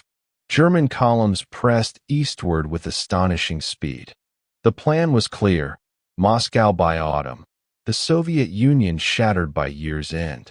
But Barbarossa was not like the campaigns in France or Poland. The distances were immense, the roads primitive, the weather unpredictable. And the enemy, though battered, was immense, brutal, and capable of terrifying resilience. The deeper the Wehrmacht drove into Soviet territory, the longer their supply lines stretched. Soviet scorched earth tactics, burning crops, destroying railways, evacuating industry, slowed the advance. And then came the Russian counterattacks, the stubborn defenders of Leningrad and Smolensk, and above all, the weather. Autumn turned roads into rivers of mud. Tanks sank axle-deep in mire. Horses and men collapsed in exhaustion. Then came the snow. The German army, still in summer uniforms, began to freeze. Machines seized up. Frostbite spread. And yet the orders were to advance. The prize, Moscow, was so close that some units could see the towers of the Kremlin. But the Soviet capital would not fall. Stalin, refusing to flee, remained in Moscow, rallying his people. Reinforcements from Siberia, battle-hardened, winter-equipped divisions, arrived just in time, transferred west after Stalin received intelligence that Japan would not attack from the east. On December 5, 1941, the Red Army launched a massive counteroffensive. For the first time, the Germans were forced back. Hitler's blitzkrieg had stalled. The myth of Nazi invincibility was shattered. As the Eastern Front erupted into total war, the global nature of the conflict became undeniable. In East Africa, British and Commonwealth forces defeated Italian troops in Ethiopia and Eritrea, liberating Addis Ababa and restoring Emperor Haile Selassie to his throne. In Iraq and Syria, British-led forces clashed with pro-Axis governments and Vichy French troops, ensuring that Middle Eastern oil supplies remained secure. Across the Atlantic, the United States remained officially neutral, but its involvement deepened by the day. American destroyers escorted British convoys. Lend-Lease supplies flowed steadily to Britain and now, after June 1941, to the Soviet Union. German U-boats prowled the Atlantic, hunting Allied shipping in what became known as the Battle of the Atlantic, a deadly contest of sonar, torpedoes, and code-breaking. In Greenland and Iceland, U.S. forces quietly arrived to replace British garrisons. And in Washington, D.C., President Roosevelt edged ever closer to war, even as public opinion remained divided. And then, in December 1941, the world turned upside down. At dawn on December 7th, Japanese aircraft attacked the U.S. Pacific Fleet at Pearl Harbor. In a matter of hours, battleships were burning, airfields wrecked, and more than 2,400 Americans killed. The United States, shocked and furious, declared war on Japan the next day. On December 11th, Hitler, perhaps rashly, perhaps out of delusional confidence, declared war on the United States. It was a move that guaranteed that the two greatest industrial powers on Earth, the U.S. and the Soviet Union, were now united against the Axis. The global war had fully ignited. The impact was immediate. American industry, already mobilizing, kicked into overdrive. Tanks, planes, rifles, and ships rolled off assembly lines in staggering numbers. The arsenal of democracy now stretched from Detroit to Seattle. Men lined up to enlist. The Pacific, which had seemed distant to many Americans, was now a theater of bloody urgency. From the deserts of Libya to the jungles of the Philippines, from the Russian tundra to the hills of Burma, the world was now engulfed. Back in North Africa, Rommel continued to defy the odds. In early 1942, he launched another brilliant offensive, driving British forces back to the Egyptian frontier. Tobruk, which had held out for over a year, finally fell. The Axis came within sight of Alexandria. But Churchill, desperate for a victory, dispatched new commanders, first Anlec, then Bernard Montgomery, and massive reinforcements. The stage was being set for a battle that would change the war's momentum in the desert forever. And on the Eastern Front, the German advance resumed in the spring of 1942. Hitler, enraged by the failure to take Moscow, now obsessed over the South, over oil fields in the Caucasus, over the symbolic and strategic value of a city named after his nemesis, Stalingrad. But that was to come later. For now, as 1942 dawned, the war had expanded beyond even the wildest imaginings of 1939. No longer a series of European grievances or ideological crusades. This was a struggle for the future of humanity. Democracies, empires, fascist regimes, and totalitarian states all collided in a conflagration that spanned oceans and continents. The world was at war, and the tide, slowly, fitfully, at great cost, was beginning to turn. Part 7. Crisis and Courage, Stalingrad, El Alamein, and the Turning of the Tide, 1942 to 1943. By the dawn of 1942, the Axis seemed to dominate the world. Hitler's legions stretched from the Atlantic coast to the gates of Moscow. Mussolini, though battered, still clung to dreams of empire in North Africa and the Mediterranean. Japan had stunned the world with its assault on Pearl Harbor and now raced unchecked across the Pacific, seizing vast stretches of Southeast Asia. But empires, even brutal ones, have limits. The year ahead would reveal those limits with a vengeance. For in deserts and cities, on oceans and steppe, the tide was beginning to shift. Slowly, painfully, but unmistakably. The Allies, wounded, overextended, and at times on the brink of collapse, were about to show what endurance, resolve, and sacrifice could achieve when driven by desperation and hope. Nowhere was that more evident than in the frozen ruins of a city whose very name carried the weight of a continent's fate, Stalingrad. But before the world held its breath at the banks of the Volga, the war raged on many fronts. In North Africa, the pendulum of battle had swung violently. After the initial British gains of 1940 and the reversals of 1941, Erwin Rommel, the cunning and charismatic Desert Fox, was at the peak of his fame. His Africa Corps had seized Tobruk in June 1942, a massive blow to British prestige, and now advanced deep into Egypt. Alexandria seemed within reach. The Suez Canal, vital for British imperial communications, stood threatened. In London, Churchill, sensing the gravity of the moment, replaced commanders and reinforced the theater with troops, tanks, and a new leader, General Bernard Law Montgomery. Monty, as he would become known, was methodical, stubborn, and confident, perhaps excessively so, but he possessed the calm discipline and organizational rigor the British Eighth Army badly needed. Across the Mediterranean, American and British planners were preparing something bold, a joint invasion of French North Africa, Operation Torch. The goal was simple but ambitious: to relieve pressure on Egypt, open a new front in the west, and secure bases from which to drive Axis forces out of Africa entirely.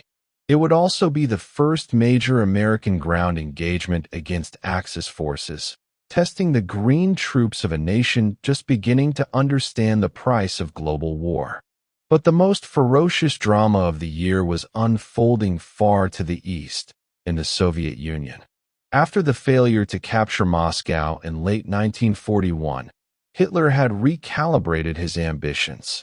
Rather than renew a frontal assault on the Soviet capital, he launched a southern offensive in the summer of 1942, Operation Blue.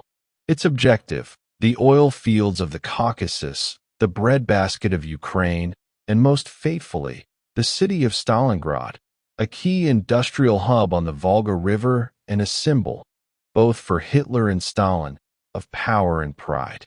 At first, the Germans advanced rapidly. Army Group South split into two prongs, one toward the Caucasus, the other toward Stalingrad. Soviet forces reeled under the assault. Cities fell, fields burned.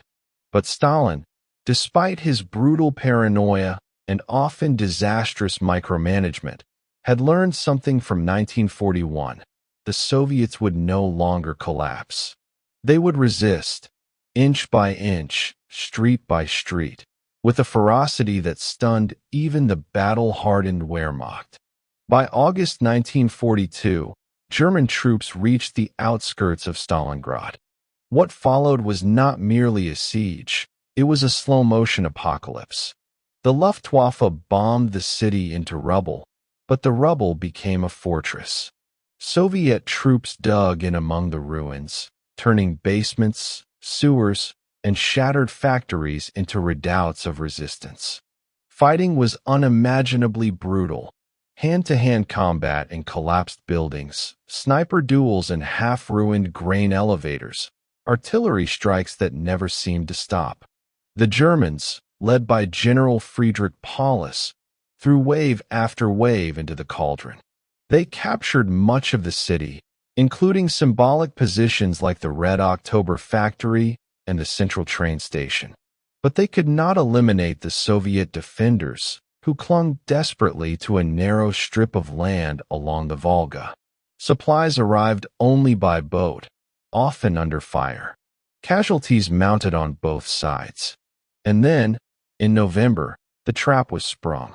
The Soviets, under the overall command of Marshal Georgy Zhukov, launched Operation Uranus, a massive, well-coordinated pincer movement aimed not at the Germans in the city, but at their vulnerable flanks, held by under-equipped Romanian and Italian units.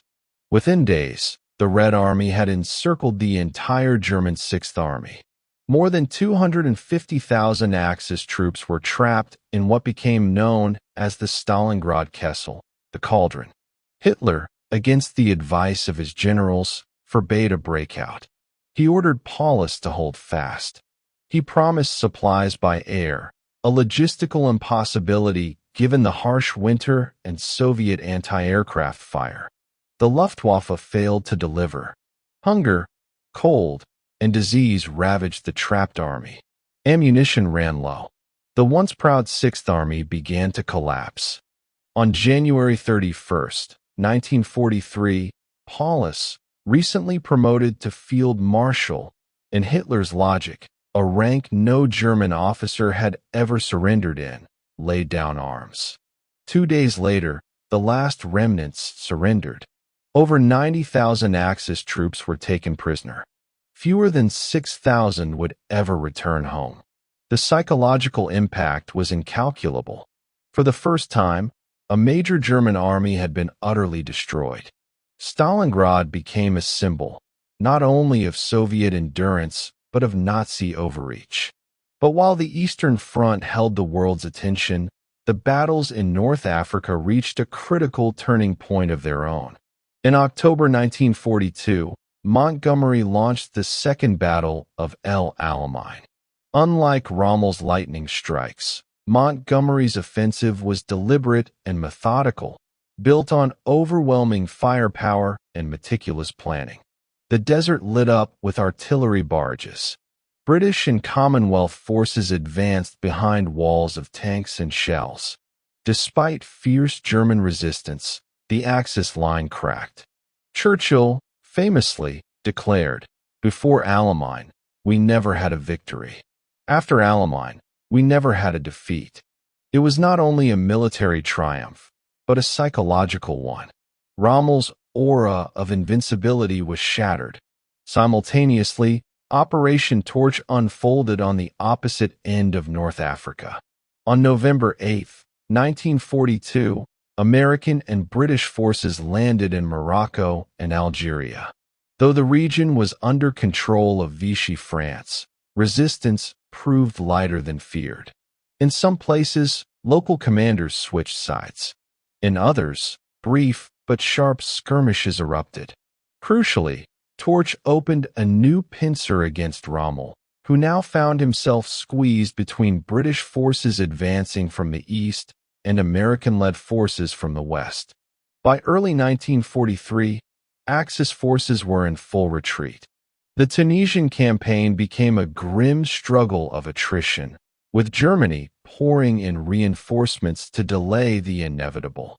American troops, initially inexperienced, suffered a rude awakening at the Battle of Kasserine Pass in February. But they recovered quickly, learning hard lessons in desert warfare. By May 1943, Axis forces in North Africa surrendered. Over 275,000 German and Italian troops were taken prisoner. The Mediterranean was now an Allied lake, and the road to southern Europe lay open. The global nature of the war became more apparent with each passing month. In the Pacific, the tide also began to turn. The Battle of Midway, fought in June 1942, had already crippled Japan's carrier fleet. Now, in Guadalcanal, U.S. Marines engaged in a savage campaign to seize and hold a small island whose airfield could control sea lanes. For 6 grueling months, the jungle was a charnel house: disease, snipers, night raids, and bonsai charges. But in February 1943, the Japanese evacuated the island. It was the first major Allied land victory in the Pacific. In Europe, Allied bombing campaigns escalated. British and American bombers struck German cities: Hamburg, Cologne, Essen. The strategy of strategic bombing aimed to destroy Nazi industry, cripple transportation, and break civilian morale. The moral and practical consequences of these raids remain debated to this day, but their destruction was undeniable. Cities burned. Thousands died. And yet, German industry, though increasingly strained, kept producing. On the home front, the war reached ever deeper into civilian life. Rationing, propaganda, conscription, and the total mobilization of society blurred the lines between soldier and citizen. In the occupied territories, resistance movements grew bolder. In France, Poland, Norway, Greece, and Yugoslavia, underground fighters sabotaged railways, assassinated collaborators, and sent intelligence to London. In the Soviet Union, partisans waged a brutal guerrilla war behind German lines. But so too did Nazi oppression grow more monstrous. The Holocaust, already underway, entered its most horrific phase. In January 1942, at the Wannsee Conference, Nazi officials formalized plans for the final solution: the systematic extermination of Europe's Jews. Ghettos in Warsaw and Krakow were emptied.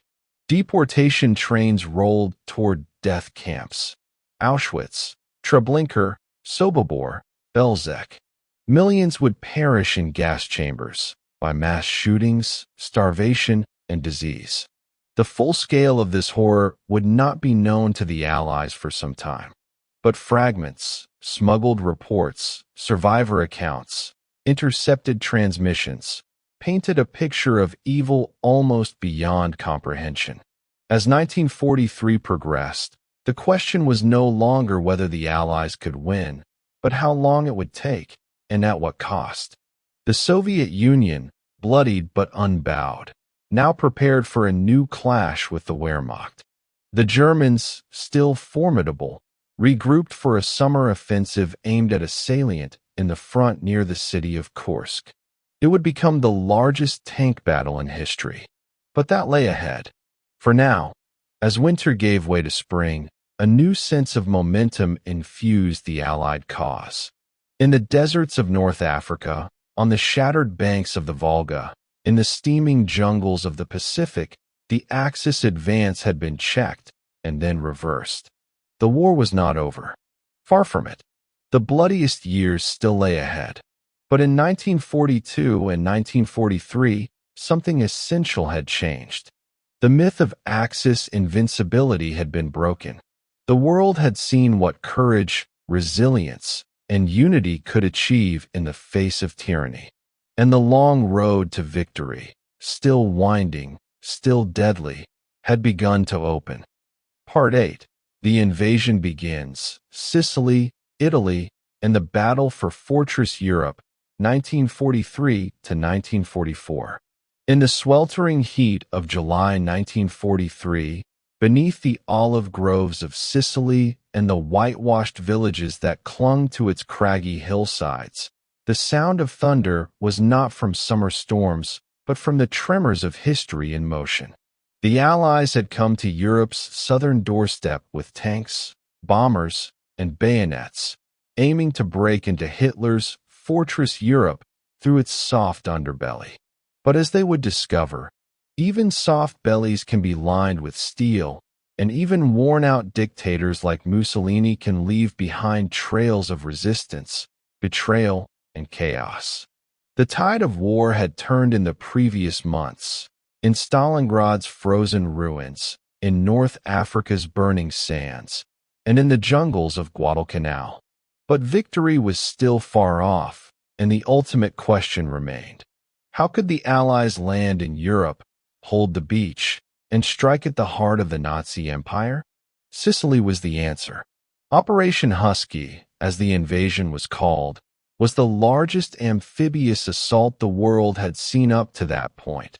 Over 160,000 Allied troops drawn from Britain, Canada, and the United States stormed the beaches of this island crossroads of the Mediterranean on the night of July 9th to 10th, 1943. It was a feat of coordination between land, sea, and air forces across hundreds of miles, launched in secrecy and under moonlight. American paratroopers of the 82nd Airborne Division, dropped behind enemy lines, were scattered by high winds. Some drowned. Others were shot in midair by trigger-happy Axis defenders. But confusion worked both ways, and the Axis defenders, a mix of German and Italian troops, struggled to understand the full scale of what was unfolding. The British Eighth Army, led by General Bernard Montgomery, landed in the southeast, while the American Seventh Army, commanded by General George S. Patton, came ashore on the southern coast near Jella. Patton, brash, aggressive, and gloriously theatrical, saw this campaign as his proving ground. He was a man built for motion and boldness, and in Sicily he moved fast, pressing north and west, taking Palermo within 10 days and racing Montgomery to Messina. But the island was no walkover. The Germans, under Field Marshal Albert Kesselring, though outnumbered and lacking naval support, mounted a stubborn defense. They knew Sicily was the gateway to the mainland. From rocky mountain passes to narrow urban streets, they fought delaying actions and executed a skillful, if costly, withdrawal. In the end, over 100,000 Axis troops, mostly German, were evacuated from Sicily across the Strait of Messina under cover of darkness and a curtain of anti-aircraft fire. Yet even as the campaign ended in August 1943 with the Allies in control of the island, its political consequences shook Europe to the core. In Rome, Mussolini's illusion of grandeur shattered. The Italian war effort had long been crumbling, its armies humiliated in Greece, Libya, and Ethiopia, its people starving and war-weary. On July 25th, just 2 weeks after the Allied landings, the fascist Grand Council turned on Il Duce. King Victor Emmanuel III dismissed him, and he was arrested by his own police. Italy was stunned. The man who had strutted across balconies proclaiming the rebirth of Rome was now a prisoner, deposed not by revolution or invasion, but by his own inner circle. Yet Italy's nightmare was far from over. The Germans, seeing Italy as a critical part of their southern defense line, moved swiftly. They occupied large swaths of the country, fortified defensive positions across the Apennine Mountains, and prepared for a long and punishing fight. The stage was set for one of the most grueling campaigns of the war, the Italian campaign, a slow-motion meat grinder through hills, mud, and minefields. In September 1943, the Allies launched Operation Avalanche, landing at Salerno on the western Italian coast. In conjunction, the British also landed at Taranto, and American paratroopers dropped near Naples.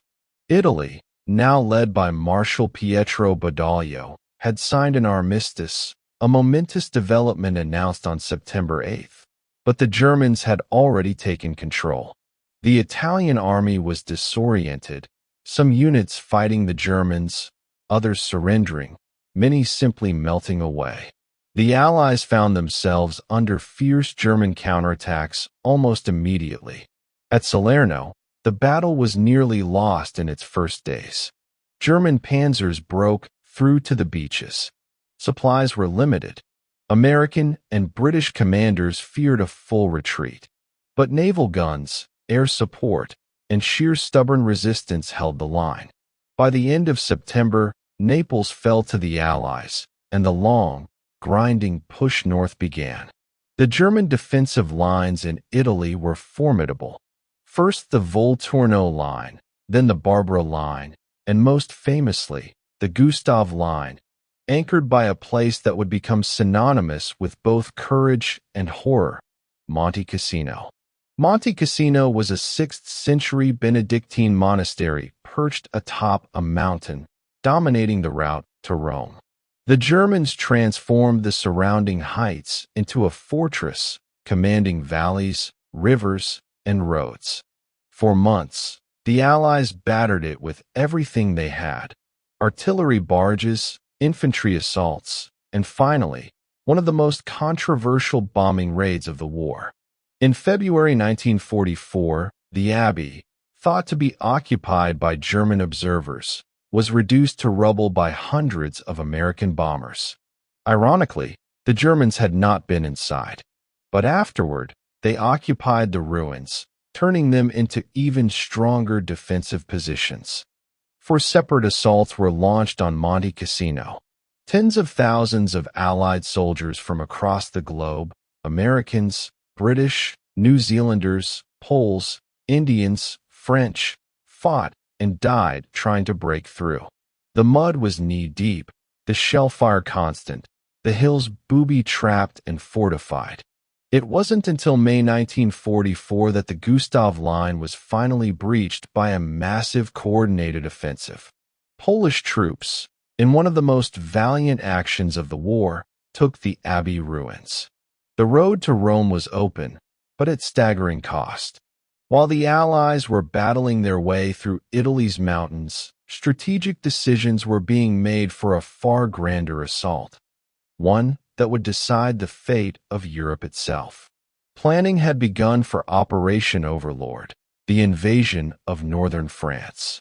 The experience in Italy had taught valuable lessons: the importance of overwhelming logistics, of deception, of unity among the Allied powers, and of patience in the face of brutal resistance.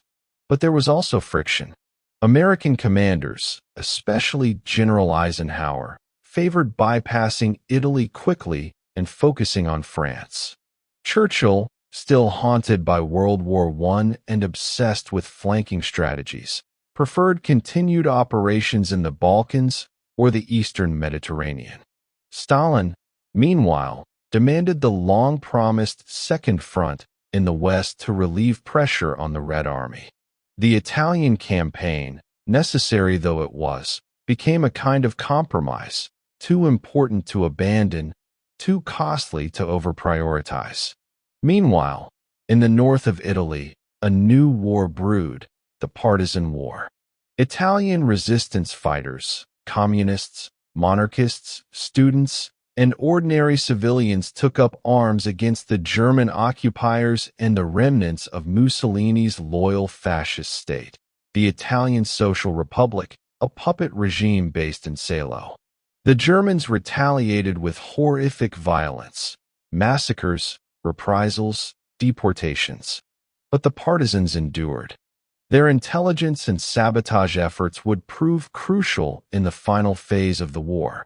Back in Rome, the city was declared an open city and taken by the Allies in June 1944. It was the first Axis capital to fall. American troops marched through the streets as cheering Italians waved flags, showered them with flowers, and breathed in freedom for the first time in years. But even that moment of triumph was muted, for just hours later, on June 6th, the guns thundered again, this time on the beaches of Normandy. Rome had been liberated. Mussolini had been deposed. Italy, once a proud fascist empire, was now a battlefield, its cities wrecked, its people starved, its future uncertain. But the line had been breached. The Allies were on European soil, and Fortress Europe had begun to crack. The invasion of Sicily and the Italian campaign were not merely military endeavors. They were declarations of intent. The Allies had come not just to liberate territory, but to reclaim a continent. The road ahead would run through hedgerows and fields, through ruined villages and shattered dreams. The beaches of Normandy loomed on the horizon, and behind every trench dug, every mountain climbed, and every soldier's grave lay the promise of something vast and unfinished, the rebirth of Europe through fire and resolve. Part 9. Clash at the Crossroads, D-Day, the Liberation of France, and the Fall of Paris, 1944. Dawn came slowly to the English Channel on June 6, 1944, veiled in a mist that hugged the sea like a shroud, pierced only by the groan of ship engines and the distant thunder of artillery. The waters were filled with over 5,000 vessels, destroyers, landing craft, troop transports, and floating tanks, a steel procession stretching horizon to horizon. Above them, waves of bombers rumbled in formation, and within the cramped metal hulls of landing craft, seasick men clutched rifles and muttered prayers, knowing they were about to make history or become a part of it forever. This was D-Day, the greatest amphibious invasion the world had ever seen, the beginning of Operation Overlord, the long-awaited Allied thrust into Nazi-occupied Western Europe. The war had raged for nearly 5 years across deserts, oceans, jungles, and steppes. Now, at last, the Allies had come to reclaim the European continent itself. The success or failure of the entire war, and the fate of millions, rested on the edge of this day. For months, preparations had been underway in secrecy and on a colossal scale. Entire towns in southern England had been transformed into vast military camps. Training was relentless, logistics mind-boggling. An armada had been assembled to transport over 150,000 men across the Channel in a single day. Meanwhile, one of the most sophisticated deception operations in history, Operation Bodyguard, had convinced Hitler that the main landing would come at Pas-de-Calais, not Normandy. The beaches were codenamed Utah, Omaha, Gold, Juno, and Sword, stretching across 50 miles of Norman coastline. The landing forces were a coalition of American, British, and Canadian troops, with Free French, Polish, and other Allied nationalities supporting them. It was a feat of multinational cooperation, unprecedented coordination, and raw human courage. At Utah Beach, American forces under the command of General Omar Bradley landed with relatively light resistance, thanks in part to a fortuitous current that pushed them slightly off course, away from the strongest German defenses. By midday, they had moved inland with manageable casualties. But at Omaha Beach, the scene was hell on earth. The 1st and 29th U.S. Infantry Divisions stormed into a maelstrom of machine gun fire, mortars, and anti-tank shells from entrenched German positions above the beach. The tide ran red. Landing craft were blown apart. Men drowned under the weight of their gear. Entire units were wiped out in minutes.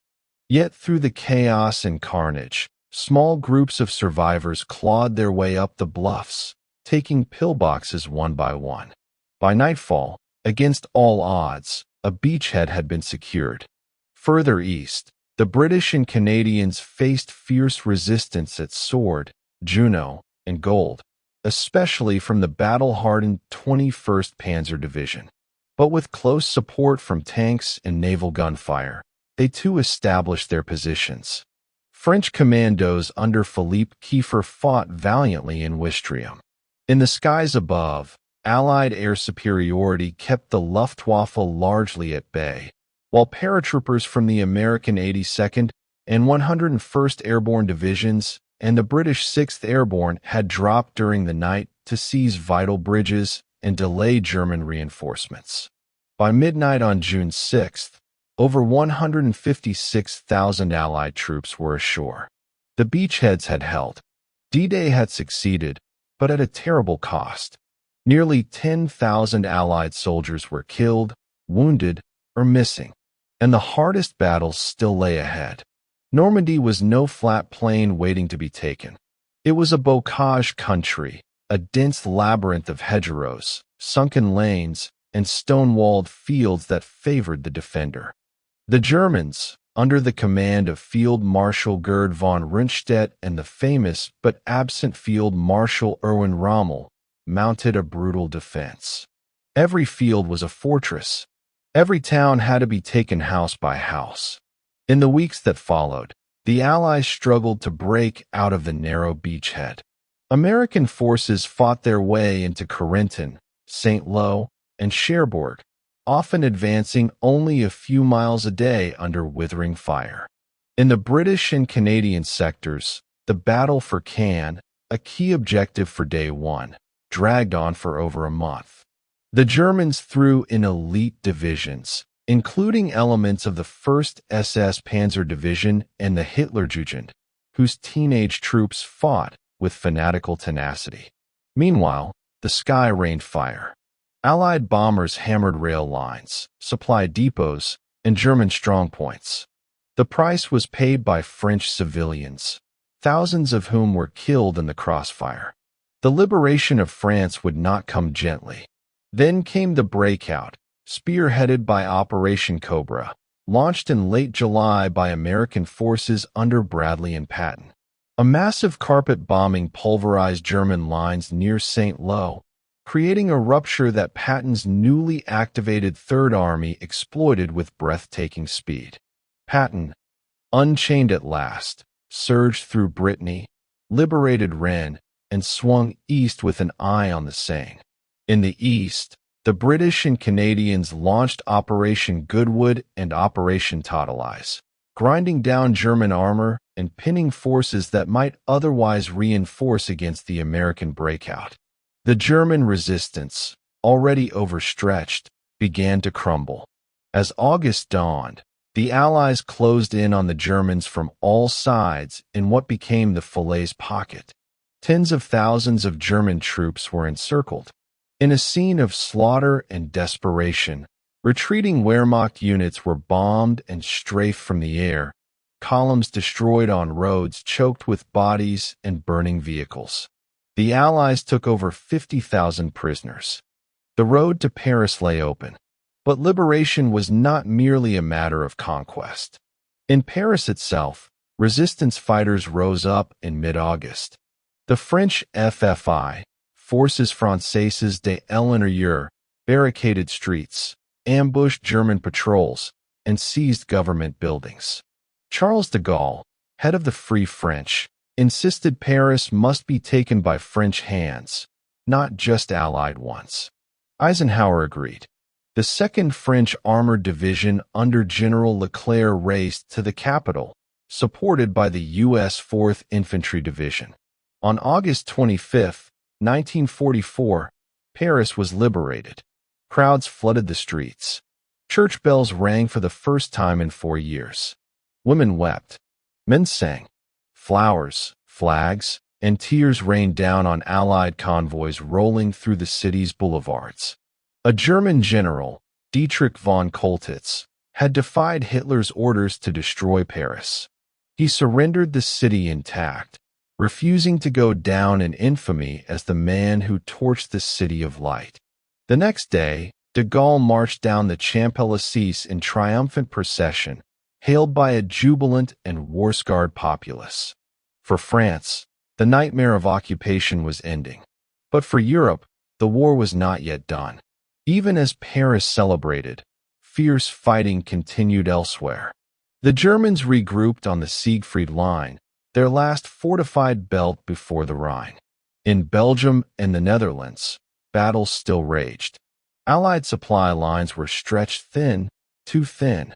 Despite momentum, victory was not guaranteed. And beyond France, in the east, the Soviet Red Army was surging through Poland, closing in on Germany's eastern frontier. Hitler, increasingly isolated in his Wolf's Lair headquarters, raged at his generals, refused reality, and doubled down on terror. The Holocaust, the final solution, continued in its full horror, even as the Allies moved closer to uncovering its monstrous scale. Back in London and Washington, debates raged. How best to cross the Rhine? How to supply advancing armies? When would Germany collapse? Would Stalin honor his promises, or seize all of Eastern Europe? But for now, one truth rang louder than any question. The Western Allies were in France. The Atlantic Wall had been breached. D-Day had opened the gates. The liberation of Europe had begun in earnest. The long twilight of Nazi rule had entered its final year. Part 10. The Ardennes Inferno, Battle of the Bulge and the Last Gamble of the Reich, 1944 to 1945. By the winter of 1944, the Nazi dream was shattering. The Allied armies, having broken out of Normandy and liberated Paris in the summer, were now pressing deep into Belgium and the Netherlands, approaching the threshold of Germany's western frontier. To the east, the Red Army had surged across the Vistula and into Poland, its thunderous advance bringing Soviet troops ever closer to Berlin. The Luftwaffe was a shadow of its former self.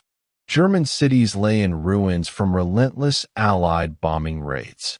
Oil reserves were depleted, and the once mighty Wehrmacht was bleeding from 1,000 wounds. But in the cold heart of Hitler's Reich, the dictator refused to surrender to reality. He retreated deeper into delusion and obsession, demanding a miracle to turn the tide.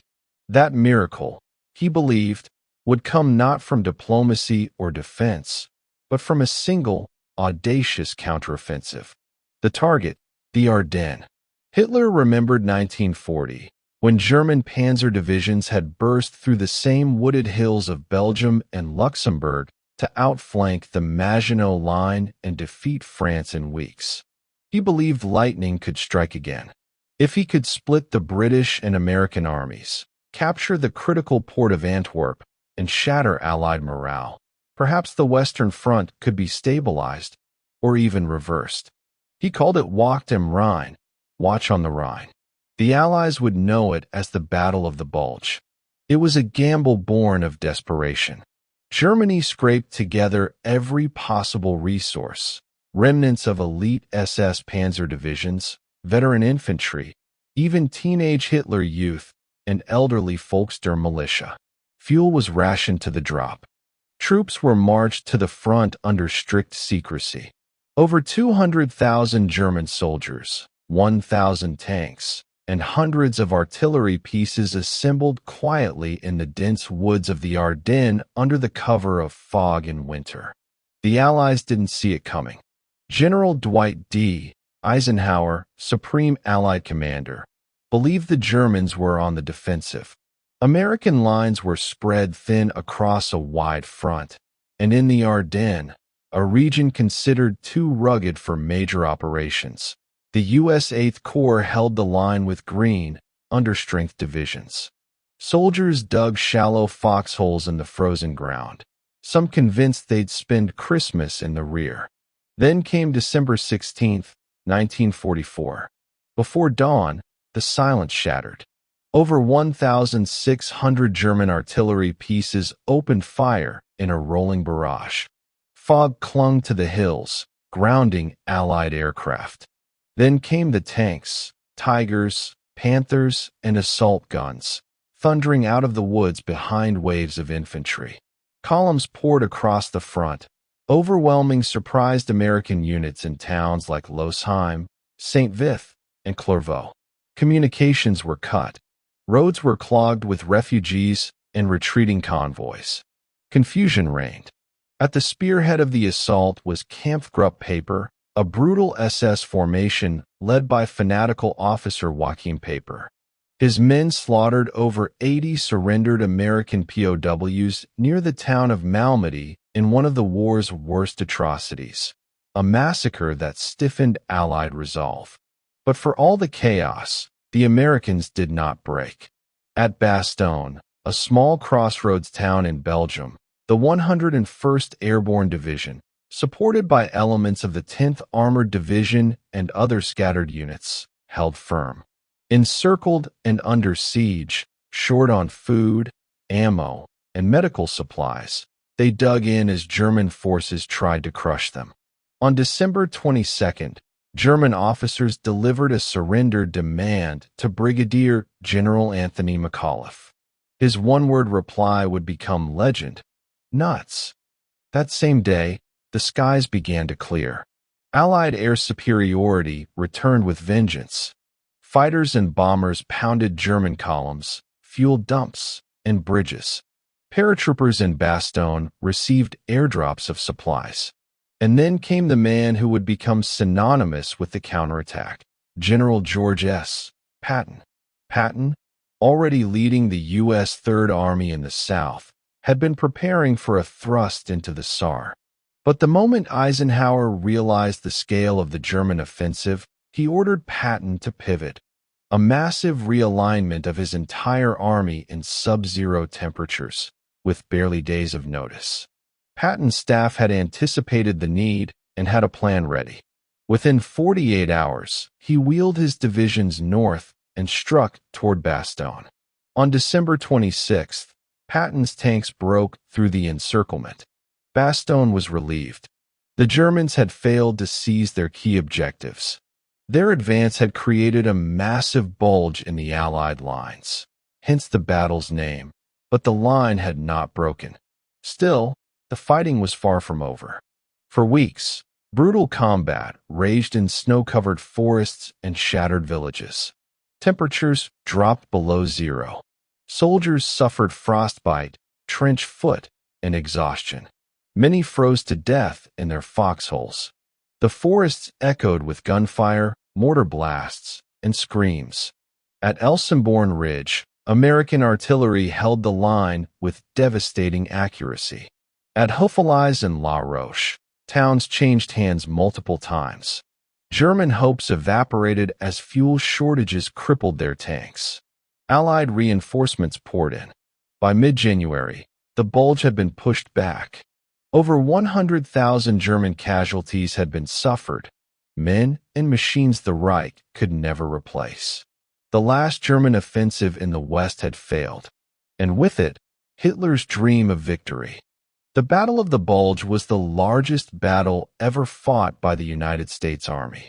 Over 600,000 American troops were involved. Nearly 90,000 became casualties. But they had held. They had bent, but not broken. And the way into Germany now lay open. As the winter of 1945 gave way to spring, the Allies crossed the Rhine. The Ludendorff Bridge at Remagen, captured intact by American troops in early March, became a critical crossing point. In the north, British and Canadian forces swept into the Ruhr, encircling the last great pocket of German industrial resistance. In the south, Patton surged toward Bavaria. And in the east, the Soviets were coming. Stalin's armies pushed across the Oder. They had reached the outskirts of Berlin. The Reich's final reckoning approached. Hitler, huddled in his underground Führer bunker, issued orders to phantom armies, cursed his generals, and refused to flee. The world he had burned now closed in around him. But even as the Third Reich collapsed, the true horror of its crimes came into the open. American, British, and Soviet troops began to liberate the concentration camps. Buchenwald, Dachau, Bergen-Belsen, Majdanek, and others revealed the scale of the Holocaust, a genocide of 6 million Jews, alongside millions of others, Roma, Poles, disabled people, political prisoners. The survivors were walking skeletons, their stories a scream across time. The war in Europe would end soon, but the war in the Pacific still raged. Japan fought on, and new weapons were being prepared in silence in the deserts of New Mexico, weapons that would change the world forever. But in the snows of the Ardennes, in the frozen forests where young Americans and Germans fought and died in fire and frost, the last true gamble of the Nazi regime had failed. The bulge had burst. The Reich was dying. Europe stood on the edge of liberation and devastation. Part 11. The Eastern Inferno. The Soviet Drive to Berlin, 1943 to 1945. The world had never seen anything like it before and would pray never to see anything like it again. From the smoldering wreckage of Stalingrad to the shattered heart of Berlin, the Eastern Front of World War II bore witness to a level of destruction, brutality, and sacrifice so colossal that even the phrase total war scarcely captured its scope. Here, in the long shadow of Hitler's failed invasion, the Red Army began its relentless march westward, a juggernaut of vengeance and steel that would turn the tide of the entire war and bring the Third Reich to its knees. In the summer of 1943, the tide of war had turned. The German Wehrmacht, which had once swept across the Soviet steppes with a terrifying momentum, now found itself battered, bloodied, and on the defensive. At Stalingrad, the invincible facade of the Nazi war machine had cracked under the weight of Soviet resilience. More than 250,000 German and Axis troops had been killed, wounded, or captured. It was a cataclysm, not just a military defeat, but a spiritual one, a shockwave that shook Berlin to its core and lit a fire in the Kremlin. Joseph Stalin, whose icy pragmatism had been forged in the furnaces of paranoia and revolution, smelled blood. He had bided his time during the war's early years, clinging to survival even as entire armies were encircled and annihilated. But now, the balance had shifted. The Red Army, tempered by years of attritional hell and reorganized under commanders like Zhukov, Rokossovsky, and Konyev, was no longer merely fighting to survive. It was fighting to win. It was fighting to avenge.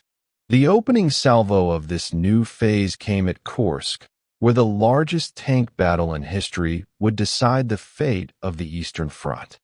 The citadel crumbles, Kursk and the death of German initiative.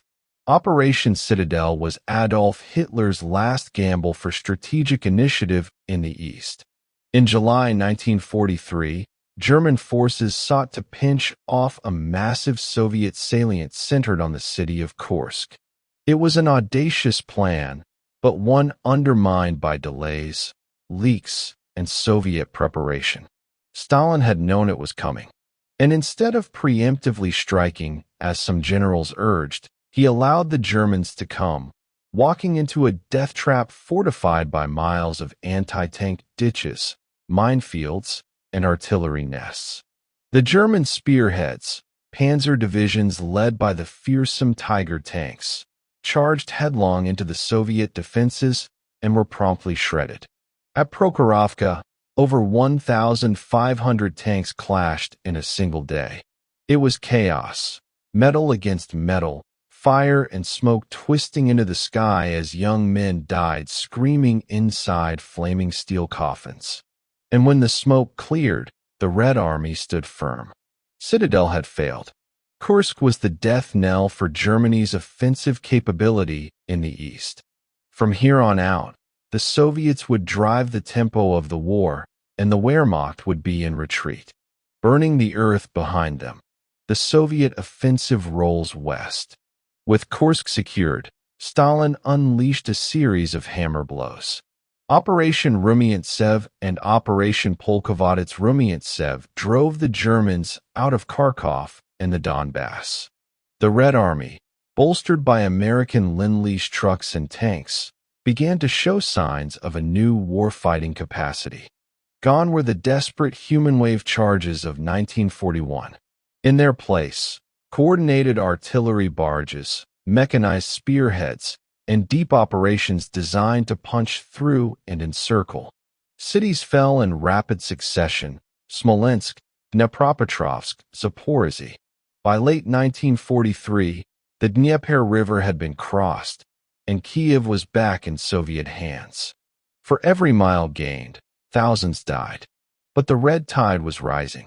For the German soldiers in the east, the war became a nightmare without end. Hitler, refusing to yield ground, issued stand fast, orders that often turned retreats into massacres. The once proud Wehrmacht found itself fighting a war of attrition against an enemy who seemed not just determined to win, but destined to. Operation Bagration, the annihilation of Army Group Center.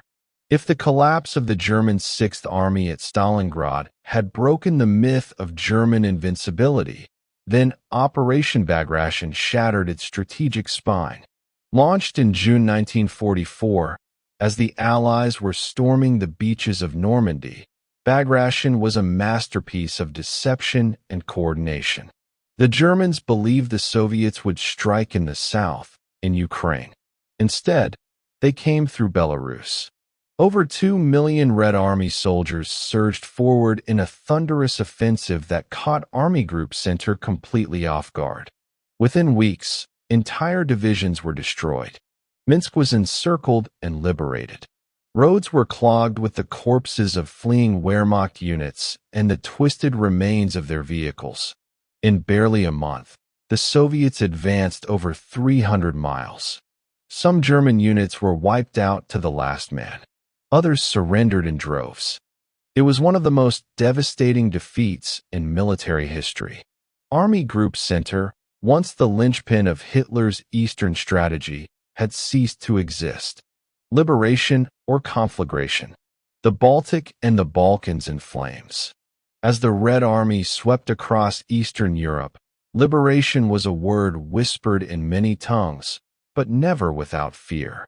For Poles, Latvians, Lithuanians, and Romanians, the fall of the Nazis often meant the rise of a new occupier. Stalin's vision for the post-war world was already forming, and it did not include free elections. In the Baltic states, partisans who had fought the Nazis now found themselves hunted by the NKVD. In Romania and Bulgaria, sudden coups flipped the governments into Soviet-friendly regimes. In Hungary, the Red Army would face one of its most brutal urban battles, Budapest, where house-to-house fighting turned the city into a slaughterhouse. Everywhere the Red Army went, it left behind a complex legacy. For millions, It was the end of Nazi terror. For millions more, it was the beginning of a different kind of darkness. The Vistula Oder Offensive, the road to Germany opens. By January 1945, the Red Army had reached the Vistula River. Beyond it lay Warsaw, a city already in ruins after a failed uprising and a deliberate German raising. Stalin, calculating as always, had allowed the uprising to fail, holding his troops on the far bank as the Polish Home Army was exterminated. He intended that Poland's future belonged not to the Poles, but to Moscow. The Vistula Oder offensive was launched with ferocious momentum. In a matter of weeks, the Soviets advanced nearly 300 miles into the heart of Germany. German resistance crumbled. Silesia fell. The Oder River was reached. Now, Berlin loomed just 40 miles away. But Stalin paused. He wanted to take the city carefully, politically. He wanted his troops to occupy Vienna and Prague first, to ensure Soviet domination in the post-war carve-up. So Berlin would wait. For now, the horror in the rear, rape, pillage, and revenge. As the Red Army marched west, a darker war unfolded in its shadow. Fueled by years of suffering, Nazi atrocities, and unrestrained hatred, many Soviet soldiers took vengeance into their own hands. German villages were torched. Civilians, men, women, and children were slaughtered. And in the cities of East Prussia, Pomerania, and Silesia, mass rape became a weapon of war. Estimates suggest that as many as 2 million German women were raped during the Soviet advance, some repeatedly, some murdered afterward. While Soviet commanders occasionally attempted to rein in the chaos, the fury of a people long brutalized was impossible to fully restrain. It was the price, many said, of Hitler's war. But to the innocent, it was just another form of terror. The Battle of Berlin, the final cataclysm. By April 1945, the noose had tightened. American and British forces had crossed the Rhine and were advancing from the west. But Stalin had no intention of letting anyone else take Berlin. The prize, the symbolic heart of Nazism, had to be Soviet. Marshal Zhukov led the main assault from the north, storming across the Oder and smashing into the Seelow Heights in one of the bloodiest battles of the war. Konev approached from the south, racing to cut off escape routes and seal the trap. Inside Berlin, Hitler raged in his bunker, barking orders to phantom divisions and cursing the betrayal of his generals. But even he knew it was over. For 2 weeks, the Red Army and remnants of the Wehrmacht and Volkssturm fought amid the ruins. Bridges collapsed. Tanks rolled over corpses. Children with Panzerfausts died beneath artillery shells. The city trembled under 1.5 million shells. Fires lit the sky. The apocalypse had arrived. On April 30th, Adolf Hitler put a bullet in his brain. By May 2nd, Berlin fell. Victory and silence. In the end, the cost was unimaginable. The Soviet Union had lost over 20 million people in the war, more than any other nation. But it had also emerged as a superpower, its flag flying over the Reichstag, its soldiers camped in the capitals of half of Europe. It had bled for victory, and now it would claim its prize. But what was that prize? A world divided, a peace already frozen, and the embers of a new war, cold but no less dangerous, beginning to glow. The Eastern Inferno had burned its course, and from its ashes, the world would be reshaped. Part 12. Fire and Fury, Bombing Campaigns, War Crimes, and the Collapse of Japan, 1944 to 1945. The earth itself seemed to convulse as the bombs fell. Steel rained from the skies, the final crescendo of a war that had consumed continents.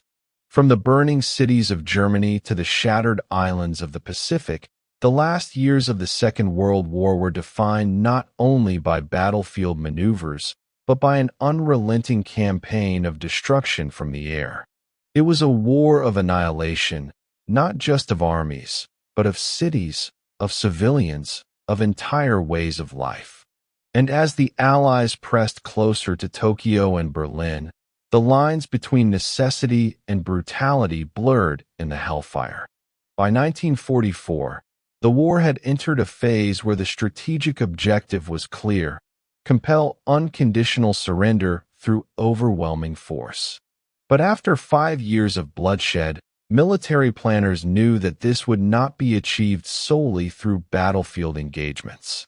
The enemy's will had to be broken, its capacity to wage war reduced to ashes, its people cowed by the scope of destruction. This was not just about defeating soldiers. It was about immolating entire nations. And nowhere was that doctrine more savagely implemented than in the skies. For the Western Allies, the campaign over Europe had already been grinding on for years.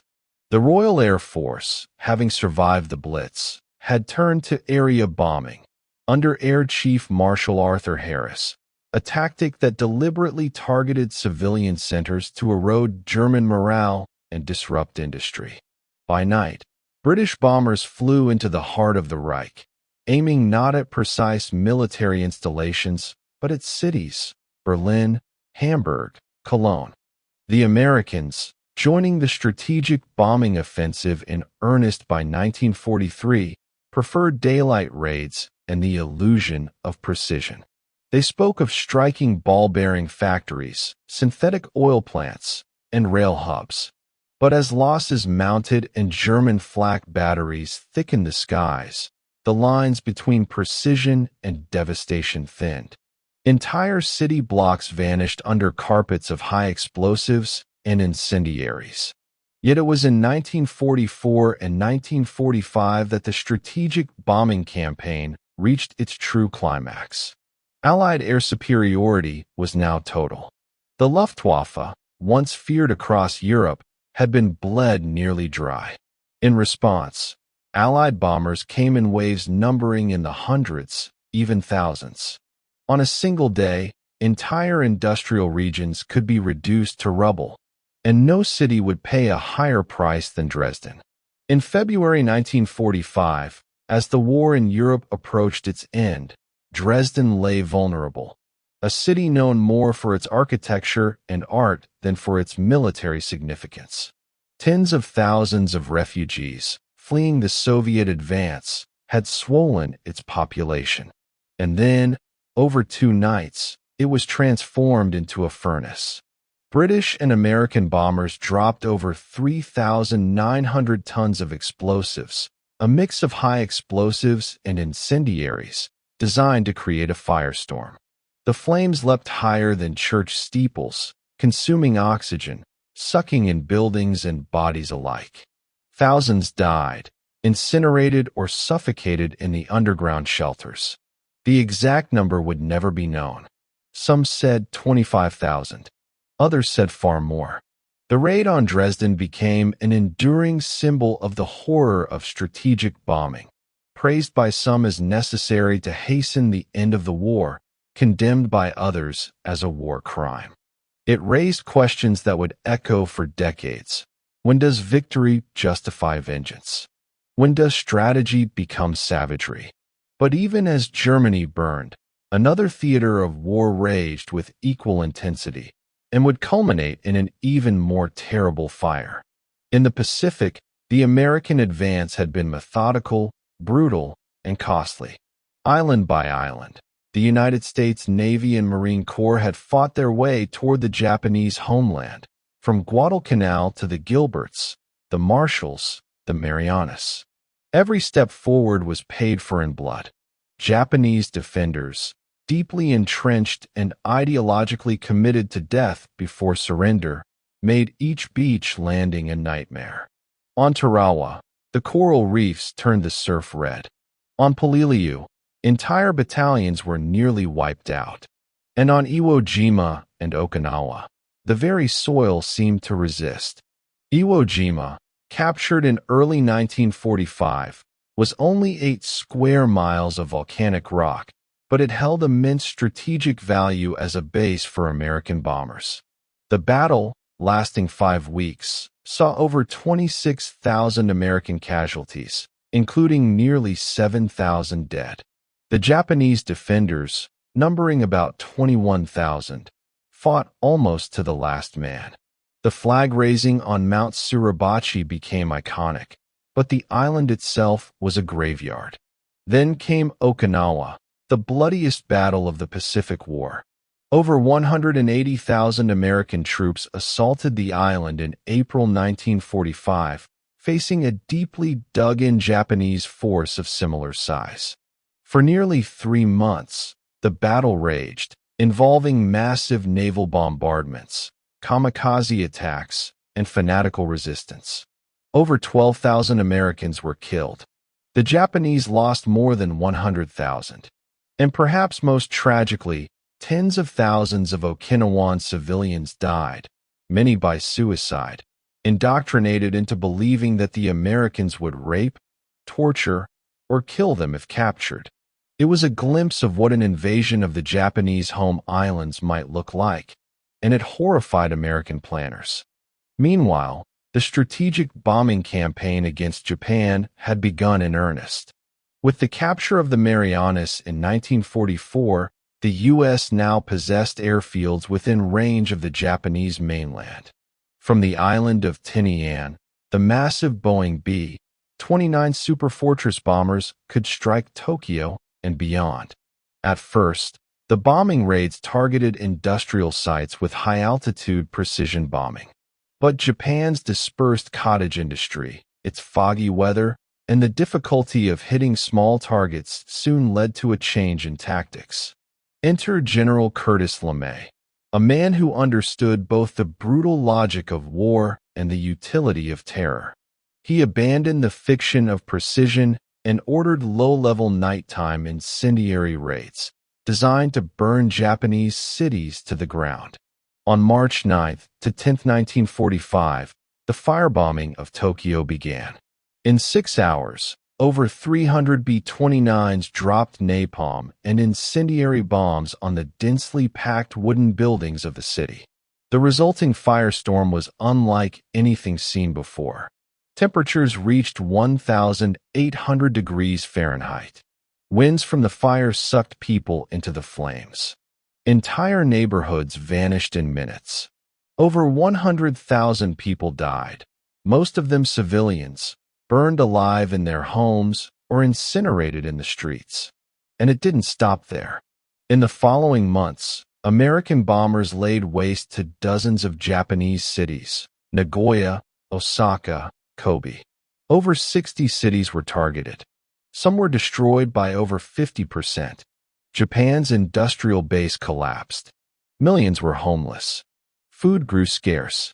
And yet, Japan did not surrender. Its military leadership, bound by Bushido and haunted by shame, continued to prepare for an American invasion they believed was coming.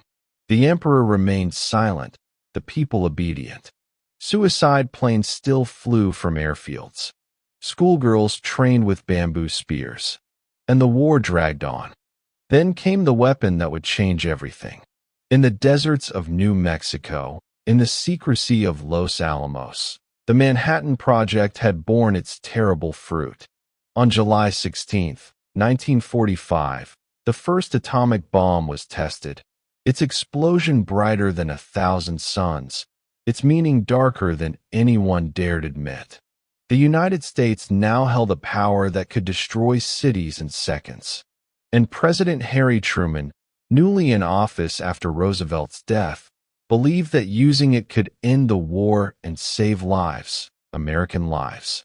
On August 6, 1945, the B-29 bomber Enola Gay dropped the first atomic bomb on Hiroshima.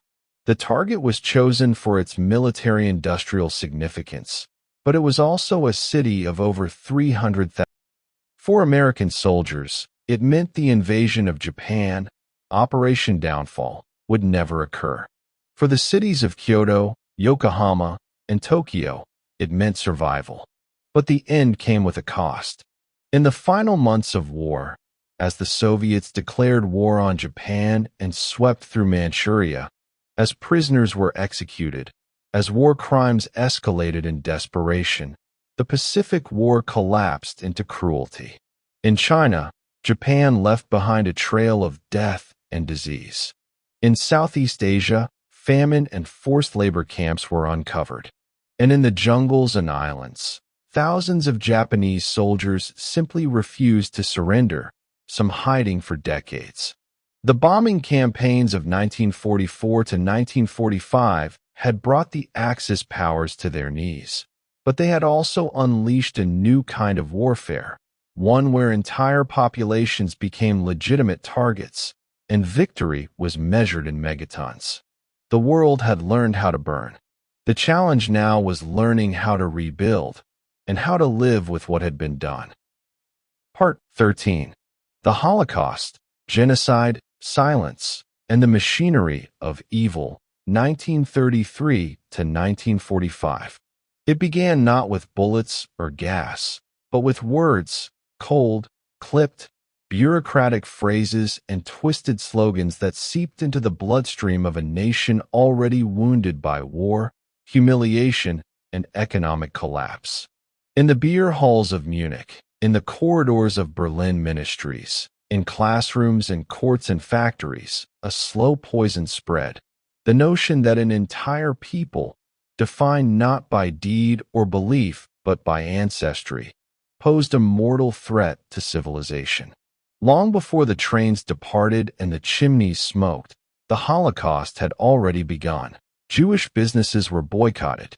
The infamous Nuremberg laws of 1935 stripped Jews of their citizenship and forbade intermarriage with Aryans. Jews were now defined by blood, not belief. One's status as a Jew was determined by the number of Jewish grandparents, regardless of personal faith or assimilation. Generations of Germans who had lived as secular citizens, even war veterans of the Kaiser's army, suddenly found themselves outcasts in their own country. And the persecution intensified. Jewish doctors could not treat Aryan patients. Jewish students were expelled from universities. Synagogues were desecrated. The German public watched, many with indifference, some with approval, as their neighbors vanished from civil society. Fear kept others silent. Some simply turned away. Then came the night of broken glass, Kristallnacht. On November 9, 1938, after the assassination of a German diplomat in Paris by a young Jewish refugee, the Nazi regime unleashed a pogrom across the Reich. Over 1,000 synagogues were torched. Jewish businesses were smashed, looted, and destroyed. 30,000 Jewish men were arrested and sent to concentration camps. And in the ashes of those shattered storefronts and burned Torahs, any illusions of safety for German Jews perished. By 1939, as Hitler prepared for war, the Jewish population of Germany and Austria, now under the Nazi flag, was desperate to flee. But escape was no simple matter. The world watched, horrified, but doors remained closed. At the 1938 Evian Conference in France, 32 nations met to discuss the growing refugee crisis. Most offered sympathy. Few offered visas. The United States, racked by isolationism and anti-immigrant sentiment, took in only a fraction of those who pleaded for sanctuary. The British, balancing imperial interests, allowed limited entry to Palestine, and so millions remained trapped. When the war began with the invasion of Poland in September 1939, the Nazi vision of racial hierarchy became policy on a scale unimaginable before. Poland's Jews, nearly 3 million strong, were herded into ghettos, sealed districts where disease, starvation, and despair were weaponized. The largest, in Warsaw, held over 400,000 people crammed into 1.3 square miles. Food rations dropped below subsistence levels. Typhus spread. Smuggling became a lifeline, but the punishment was death. Yet even in these ghettos, humanity endured. Underground schools were organized. Secret archives documented daily life. Rabbis held services in basements. Doctors wrote medical reports on starvation. Writers scribbled poetry and memoirs by candlelight. Children learned Hebrew, Polish, Yiddish. But slowly, the walls closed in. The invasion of the Soviet Union in June 1941, Operation Barbarossa, marked a new and bloodier phase. Hitler saw the war in the East not merely as a military campaign, but as a racial crusade. The Slavs were to be enslaved or exterminated. The Jews were to be eliminated entirely. And so began the era of the Einsatzgruppen, roving mobile killing units that followed the Wehrmacht into the Soviet territories and executed mass shootings of Jews, communists, Roma, and others. At Babi Yar near Kiev, 33,771 Jews were shot over 2 days in September 1941. In Lithuania, Latvia, and Belarus, entire communities were wiped out. Victims were forced to strip naked, dig their own graves, and kneel before being shot. The killers were often ordinary men, policemen, clerks, truck drivers. Many drank heavily. Some were traumatized. Others grew indifferent. Few refused. But the mass shootings were inefficient, demoralizing for the perpetrators, and too public. A new solution was needed. That solution emerged from the bowels of Nazi bureaucracy. At the Wannsee Conference in January 1942, 15 senior officials gathered at a villa in Berlin to coordinate what was called the final solution to the Jewish question. It was not a debate. The decision had already been made. The language was euphemistic, evacuation, resettlement, but the meaning was clear. Every Jew in Europe, some 11 million souls by Nazi estimates, was to be rounded up and sent east to be murdered. The machinery of genocide would now be systematic. Extermination camps had already been built. Chelmno began operations in December 1941 using mobile gas vans, trucks sealed tight, where carbon monoxide killed those locked inside. But soon, larger facilities were constructed. Belzec, Sobibor, Treblinka. These were not labor camps. They were death factories, designed for one purpose: to kill as many people as possible, as quickly and efficiently as possible. At Treblinka, up to 10,000 people were murdered per day. Victims arrived on cattle cars, disoriented and thirsty after days without food or water. They were told they would be disinfected before labor. Forced to strip, their hair shaved, they were driven into gas chambers disguised as shower rooms. Within minutes, they were dead. Their bodies were burned in pits or on pyres. Their belongings were sorted. Gold fillings were extracted. Every trace of humanity was erased. And then came Auschwitz. Auschwitz-Birkenau was the largest and most infamous of the Nazi camps. Part labor camp, part extermination center, it was the epicenter of the Holocaust's industrial scale. Trains arrived constantly from every corner of occupied Europe: Hungary, France, the Netherlands, Greece. Upon arrival, selections were made. A flick of a finger determined life or death. The elderly, the young, the weak were sent immediately to the gas chambers. Others were tattooed, assigned numbers, and worked until they died. Zyklon B, a cyanide-based pesticide, was used in the gas chambers. Victims died in agony within minutes. Sonderkommandos, prisoners forced to assist in the process, removed the bodies, extracted valuables, cleaned the chambers. Their fate was sealed too. They were regularly murdered to silence witnesses. Over 1 million people, mostly Jews, were murdered at Auschwitz. Among them were women, children, families who had no crime but ancestry.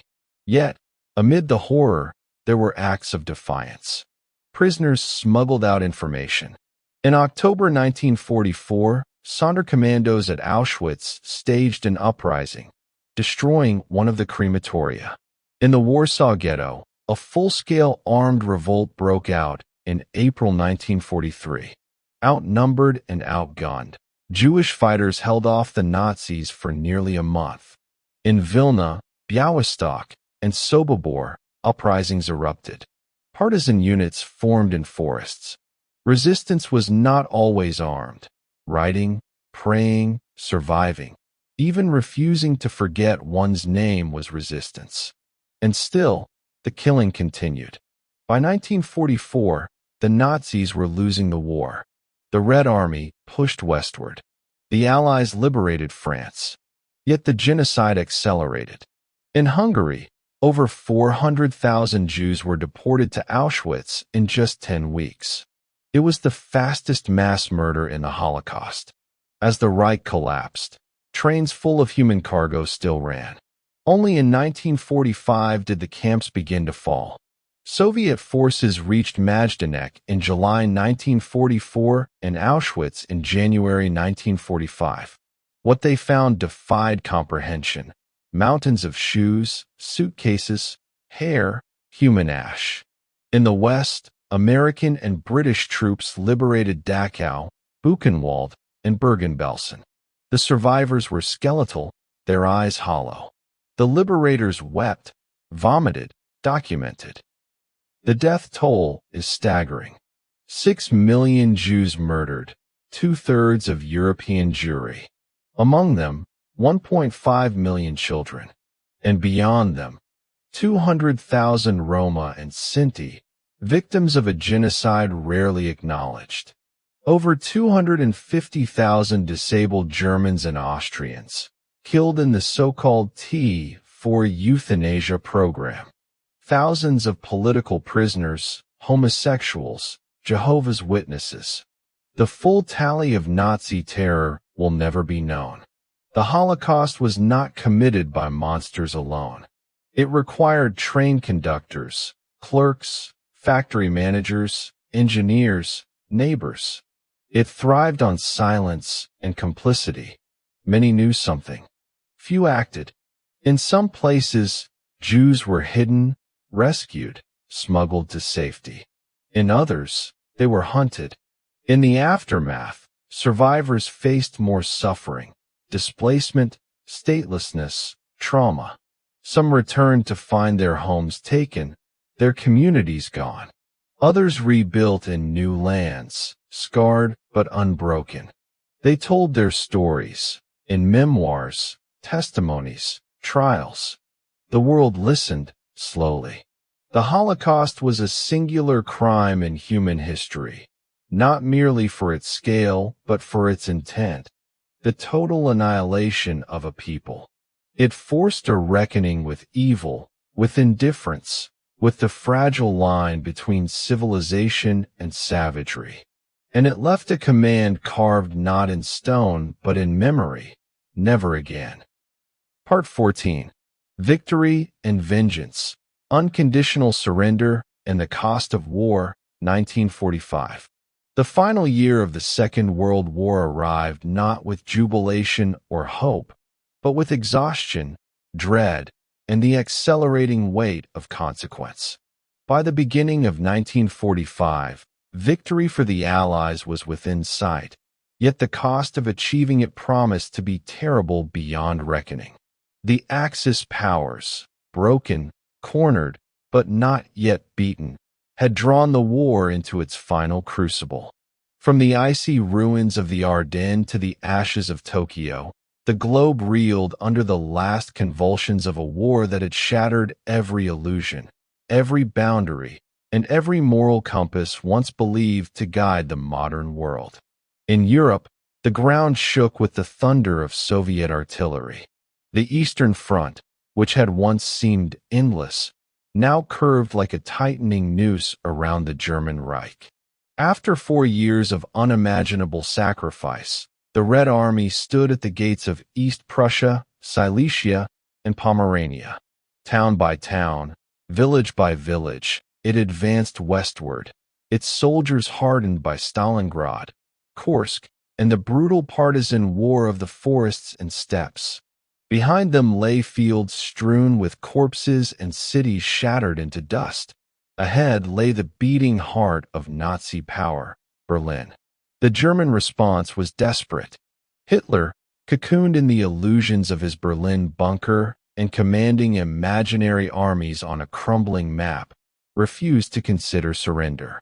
The Ardennes offensive, what the Allies would call the Battle of the Bulge, had been his final gamble in December 1944, a daring thrust through the snowy Belgian forests intended to divide the Allies and recapture Antwerp. For a brief, brutal moment, it seemed to work. American lines were pushed back, and towns like Bastogne were surrounded and nearly overrun. But the U.S. Army, bolstered by the sheer tenacity of its soldiers and the logistical might of its support units, held firm. The winter counterattack cost Germany dearly its last reserves. Of fuel, men, and mechanized strength were thrown into the fight. When it failed, the Western Front became a slow but relentless crawl toward the Rhine. Patton's Third Army surged forward. Montgomery's forces pressed from the north, and American, British, and Canadian troops breached the Siegfried Line. In the skies above, Allied bombers blanketed German cities in fire. Cologne, Hamburg, and Leipzig burned again and again. The once proud Wehrmacht was now reduced to boys and old men, and still the order was clear: no surrender. Meanwhile, in the east, vengeance rode with the Soviets. What they found as they advanced into Poland and East Prussia: concentration camps, execution pits, and death trains, hardened their resolve and loosed the reins of fury. The Red Army fought not merely to liberate, but to punish. Civilians suffered, caught between the grinding gears of retribution and retreat. In cities like Königsberg, Memel, and Danzig, German civilians fled west by the hundreds of thousands, their convoys stalked by frost, famine, and the thunder of Soviet tanks. On January 27, 1945, Soviet troops liberated Auschwitz.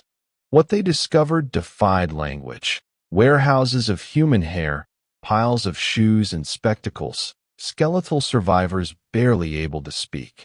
The Holocaust was no longer rumor or propaganda. It was real, and it was worse than imagined. The liberation of the camps marked not the end of death, but the beginning of comprehension. Across Germany and Poland, as more camps were freed, Buchenwald, Bergen-Belsen, Dachau, the magnitude of Nazi crimes came into focus. And with it came the certainty: there could be no peace without reckoning. By spring, the noose around Berlin drew tighter. Stalin, determined to reach the German capital before the Western Allies, unleashed the full fury of the Red Army in Operation Berlin. Over 2 million Soviet soldiers, supported by thousands of tanks and artillery pieces, stormed into the final redoubt of the Third Reich. Berlin, once the jewel of Central Europe, became a battlefield of rubble and flame. Street by street, floor by floor, soldiers fought room to room in the smoldering capital. German civilians cowered in cellars. SS fanatics fought to the death. Hitler Youth units, boys barely old enough to shave, were thrown into the front lines with Panzerfausts and desperation. In his Führer bunker beneath the Reich Chancellery, Hitler raged against traitors and fantasized about counterattacks that would never come. As the Soviets closed in, he married Eva Braun in a final, surreal gesture. Then, on April 30th, 1945, he ended his life with a bullet to the head. His body, burned in the garden above, was reduced to ashes. One by one, the rest of the Nazi regime collapsed. Goebbels killed his 6 children and himself the next day.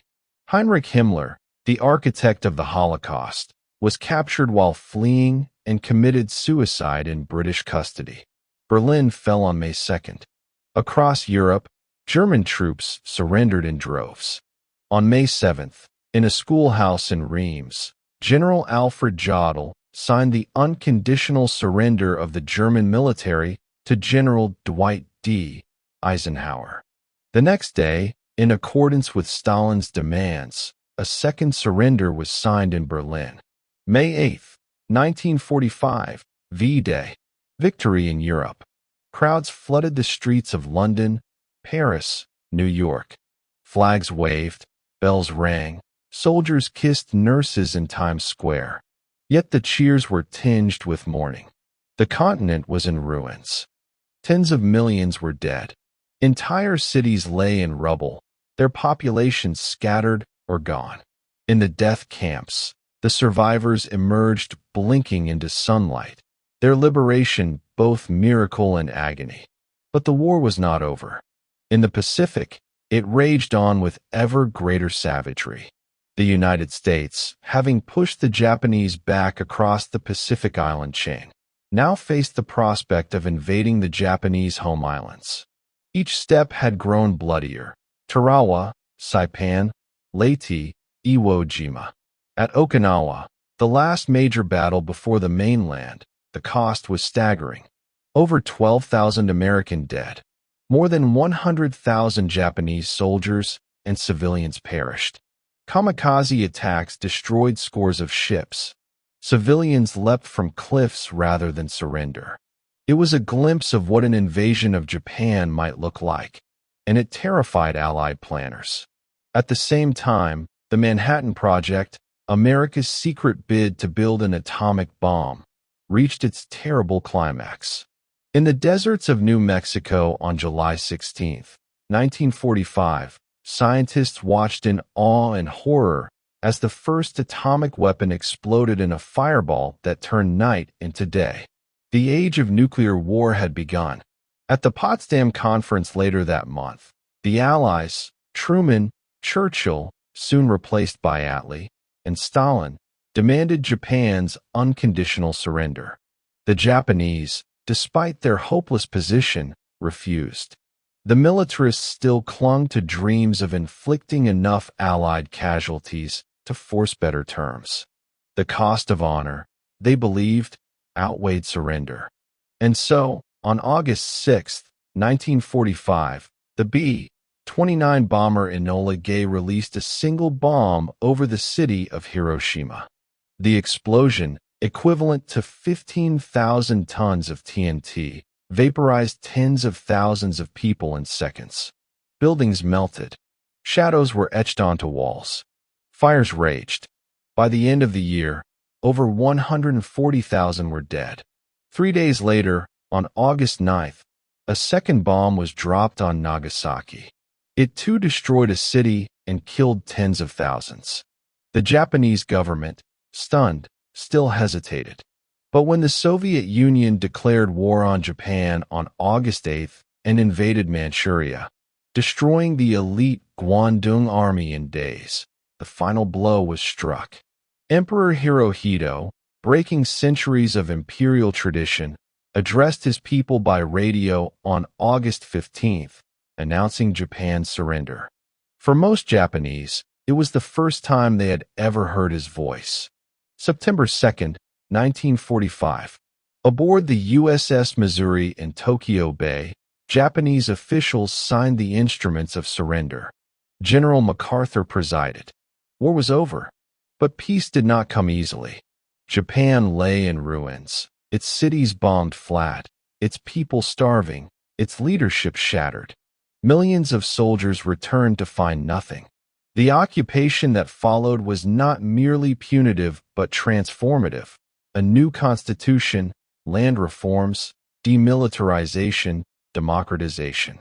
Hirohito remained emperor, but only as a symbol.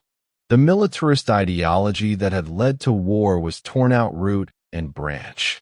In Europe, the aftermath was even more chaotic. The map was redrawn. Germany was carved into zones of occupation. The Western Allies and the Soviets, once partners in war, now eyed each other with suspicion. Eastern Europe fell under the iron grip of Soviet control.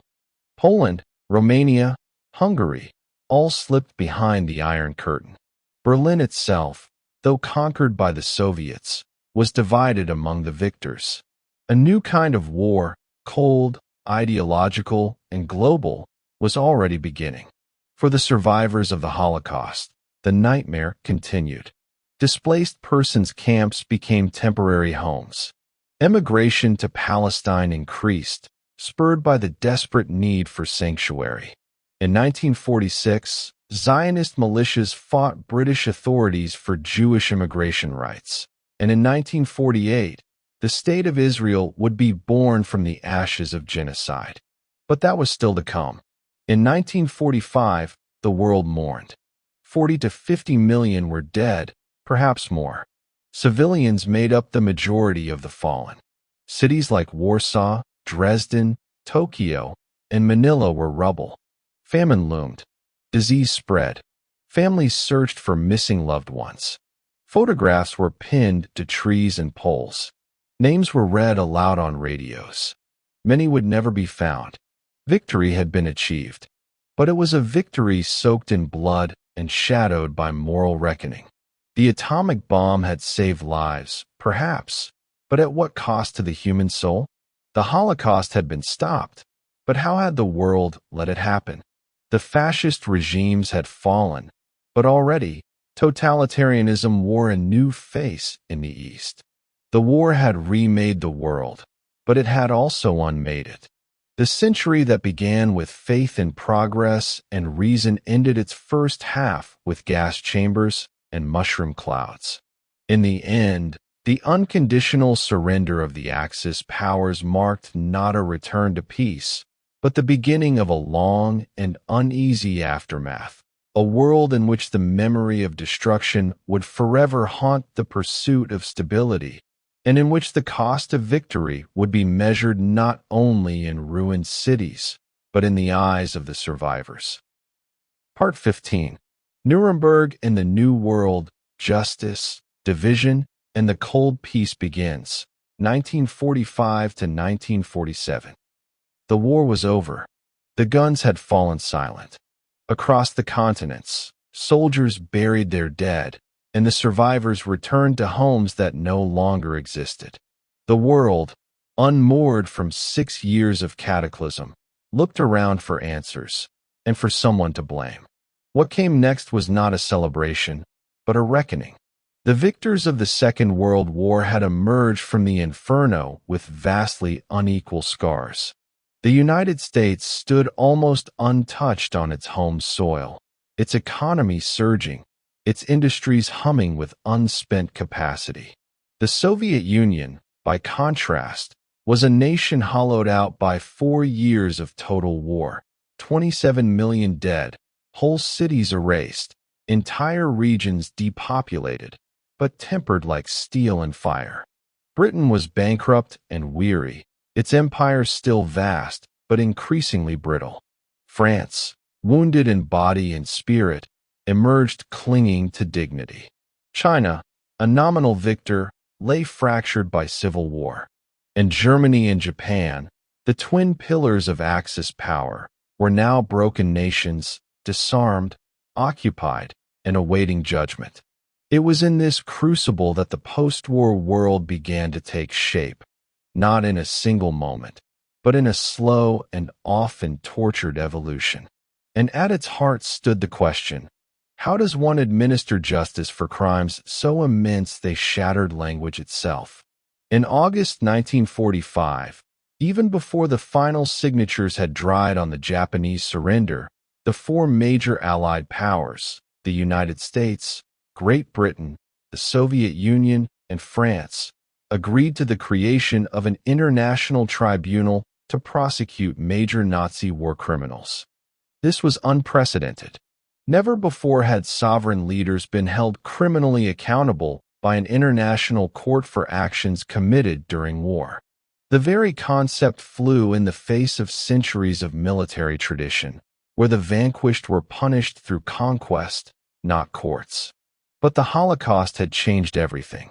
The scale of the atrocities was too vast, too systematic, too documented to be ignored. Mass graves had been uncovered across Eastern Europe. Film reels from the liberation of camps like Bergen-Belsen, Dachau, and Auschwitz revealed horrors that no propaganda could fabricate. Mountains of corpses, emaciated survivors, crematoria still warm with ash. The Allies, and particularly the Americans, believed that only a public, legal reckoning could provide the world with a moral anchor in the aftermath of such evil. And so, the trials began. On November 20th, 1945, in the ruined German city of Nuremberg, chosen for its symbolic connection to the Nazi regime, the International Military Tribunal convened its first session. The setting was deliberate. In the same city where the Nazis had staged their massive propaganda rallies and passed their infamous racial laws, justice would now speak with a multinational voice. The courtroom inside the Palace of Justice was ringed with journalists, military guards, and translators in soundproof booths. Behind the glass, the defendants sat in the dock, once untouchable lords of Europe, now prisoners awaiting judgment. 24 major Nazi leaders were indicted, though only 21 would stand trial. Among them were Hermann Göring, the Luftwaffe chief and once Hitler's designated successor, Rudolf Hess, Hitler's former deputy who had flown to Scotland in a bizarre peace mission in 1941, Joachim von Ribbentrop, the foreign minister who helped engineer the Molotov-Ribbentrop Pact, Wilhelm Keitel, the High Command's chief of staff, and Ernst Kaltenbrunner, a leading SS official responsible for the Holocaust. Hitler, Himmler, and Goebbels had evaded justice through suicide. Others, like Adolf Eichmann, would flee and be hunted down in later years. The charges were fourfold: crimes against peace, war crimes, crimes against humanity, and conspiracy to commit the aforementioned. This last charge, conspiracy, allowed the prosecutors to demonstrate the deliberate coordination of atrocities as part of a grand plan, not merely the outcome of chaotic war. In this sense, Nuremberg was not only a trial, it was a story told to the world about what had happened and why. Chief Prosecutor Robert H. Jackson, a U.S. Supreme Court justice on leave, opened the proceedings with a speech that would echo across generations. That four great nations, flushed with victory and stung with injury, stay the hand of vengeance and voluntarily submit their captive enemies to the judgment of the law, he said, is one of the most significant tributes that power has ever paid to reason. Evidence was overwhelming. Film footage, photographs, documents signed by the accused, all laid bare the machinery of death. The defense, by contrast, often floundered. Many defendants claimed they were simply following orders, or that they had no knowledge of the full extent of Nazi crimes. But the paper trails contradicted them. Witnesses, survivors, soldiers, and even former Nazis testified to mass executions, extermination camps, and bureaucracies of murder. The language of justice evolved under the pressure of what was being revealed. Terms like genocide and crimes against humanity gained their current meaning through these proceedings. The trial lasted nearly a year. On October 1st, 1946, the verdicts were announced. 12 of the defendants were sentenced to death by hanging, including Göring, Ribbentrop, Keitel, and Kaltenbrunner. Göring, however, cheated the hangman by swallowing a cyanide capsule the night before his execution. 7 others received prison sentences ranging from 10 years to life. 3 were acquitted. The executions took place on October 16, 1946, and the bodies were cremated, their ashes scattered in a river to prevent any grave from becoming a shrine. But Nuremberg was not the end of justice. It was only the beginning. In the following years, additional trials, both by the Allies and the newly formed German authorities, would prosecute thousands of lower-ranking Nazis, SS officers, doctors, camp guards, and industrialists. The doctor's trial in 1947 would expose the twisted medical experiments conducted in camps. The judge's trial would indict those who had perverted German law to serve fascism. At Dachau and Belsen, military tribunals judged commanders and guards. Yet over time, the zeal for punishment faded. As the Cold War deepened, priorities shifted. Some war criminals were quietly released. Others were recruited by intelligence agencies on both sides of the emerging divide. Because while the world's attention had been fixed on justice, a darker, colder wind had begun to blow. Even as the Nuremberg gavel fell, the alliance that had crushed fascism was fracturing. The Americans and British, deeply suspicious of Soviet motives, watched with growing alarm as Stalin's armies entrenched themselves in Eastern Europe. Poland, despite wartime promises of independence, fell under communist rule, as did Romania, Bulgaria, Hungary, and Czechoslovakia. Puppet governments were installed. Opposition parties were suppressed. In Berlin, a city split into 4 occupation zones, the fault lines of the coming confrontation were etched into streets and walls. The Soviet vision for post-war Europe was simple: security through control. Stalin believed that only by dominating the buffer states between Germany and Russia could he protect the Soviet Union from another invasion. The Americans and British, in contrast, envisioned a Europe rebuilt through liberal democracy, free markets, and American aid. The contradictions were irreconcilable. Mutual distrust turned into open hostility. In 1946, Winston Churchill, now out of office but still commanding global attention, traveled to Fulton, Missouri, and delivered a speech that put a name to what was happening. From Stettin in the Baltic to Trieste in the Adriatic, an iron curtain has descended across the continent. The Cold War had been named, if not yet fully born. Meanwhile, in the halls of Washington, the foundations of American foreign policy were being rewritten. George Kennan, a diplomat stationed in Moscow, sent his famous long telegram in 1946, arguing that the Soviet Union was inherently expansionist and would only respond to strength. His views soon became policy: containment, not friendship, not confrontation, but a hard, patient resistance to Soviet influence, became the guiding principle of U.S. strategy. This new ideological struggle played out not only in Europe but around the globe.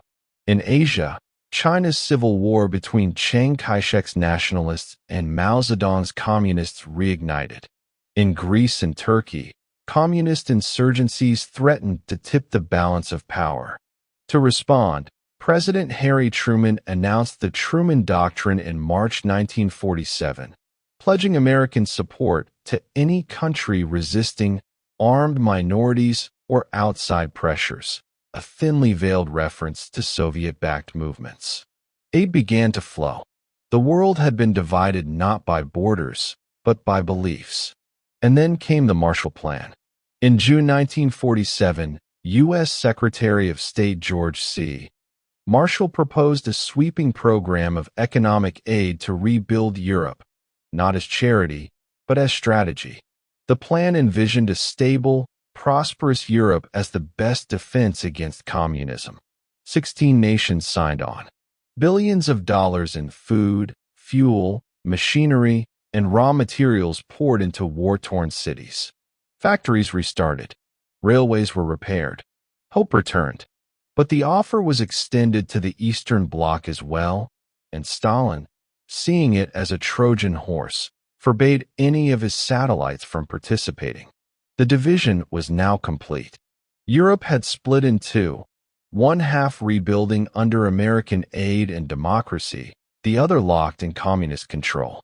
The Iron Curtain was not only metaphor, it was policy, ideology, and infrastructure. In the East, the Soviets responded with the Cominform and the Molotov Plan, offering their own version of assistance, though without the economic might of the United States. In Germany, the question of unity became impossible to ignore. The Western Allies began merging their zones, forming a West German administration. In response, Stalin tightened his grip on East Germany. By 1949, two Germanys would exist: the Federal Republic of Germany in the West and the German Democratic Republic in the East.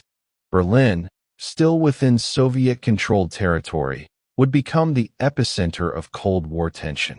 In 1948, Stalin would blockade the city, and the West would answer with a miraculous airlift. But that chapter still lay ahead. Meanwhile, the institutions of the New World Order began to form. In 1945, the United Nations was born in San Francisco, its charter a direct response to the failures of the League of Nations. Its mission, to prevent another world war. The UN Security Council gave permanent seats and veto power to the five great victors: America, Britain, France, China, and the Soviet Union, ensuring both influence and paralysis. At Bretton Woods, new economic institutions took shape: the International Monetary Fund, the World Bank, and a plan for global trade based on currency stability and cooperative development. The dollar became the world's dominant currency. American leadership was now not only military, it was financial, technological, and cultural. But the scars of war remained. Millions of displaced persons, Jews, Poles, Ukrainians, Balts, still wandered Europe with no homes to return to. Some migrated to America, Britain, or Palestine. Zionist movements intensified, and the conflict in the Middle East began to boil. The British, unable to manage the chaos in Mandatory Palestine, prepared to withdraw. In 1947, the UN voted to partition the land into Jewish and Arab states, a decision that would ignite decades of conflict. Justice had been served, at least in part. A new order had been. Part 16. Memory and Myth: The Second World War in Our Minds, Monuments, and Modern World. The guns have long since fallen silent. The smoke has lifted. The uniforms have faded into museums. And yet, in ways both seen and unseen, the Second World War continues to live among us, not merely as history, but as memory, as myth, as monument, as mirror. It echoes in speeches, in statues, in cemeteries, in cinema. It reverberates in our politics, in our nationalism, in our longing for certainty in a complicated age. What ended in 1945 did not simply pass into the past. It imprinted itself into the fabric of the modern world. The dead of World War II number in the tens of millions: soldiers, civilians, partisans, prisoners, the murdered, the disappeared. They left behind more than empty homes and grieving families. They left questions, unresolved traumas, and narratives hungry to be shaped. Who was a hero? Who bore guilt? Who suffered the most? Whose sacrifice won the war? The answers are not always clear, and yet in every nation touched by the war's shadow, they have been answered, often not by scholars, but by storytellers. In the United States, the Second World War became a defining cornerstone of national identity. Unlike the First World War, which left Americans divided and disillusioned, World War II was remembered as a good war. It was a story of democracy defeating tyranny, of the greatest generation rising to a global challenge. In film and television, from The Longest Day to Saving Private Ryan, the American GI was immortalized as the everyman hero, gritty, selfless, flawed but courageous. Memorials followed. In Washington, D.C., the World War II Memorial, opened in 2004, stands like a grand, silent sentinel on the National Mall. Granite pillars representing each state encircle a vast fountain. Bronze wreaths honor the fallen. Yet even this late-built monument could not capture all the war meant for America. The true monument, perhaps, lies in the suburbs and small towns where returning soldiers built homes, raised families, and gave rise to the post-war boom. For African Americans, however, the war carried a cruel irony. They had fought fascism abroad while enduring segregation at home. Many who served in Europe or the Pacific returned unwilling to accept second-class citizenship. Their service became a quiet engine behind the coming civil rights movement, as veterans pressed for the democracy they had defended with blood. The Double V campaign, victory abroad and victory at home, remained only half realized. In the Soviet Union, memory was forged in fire and grief.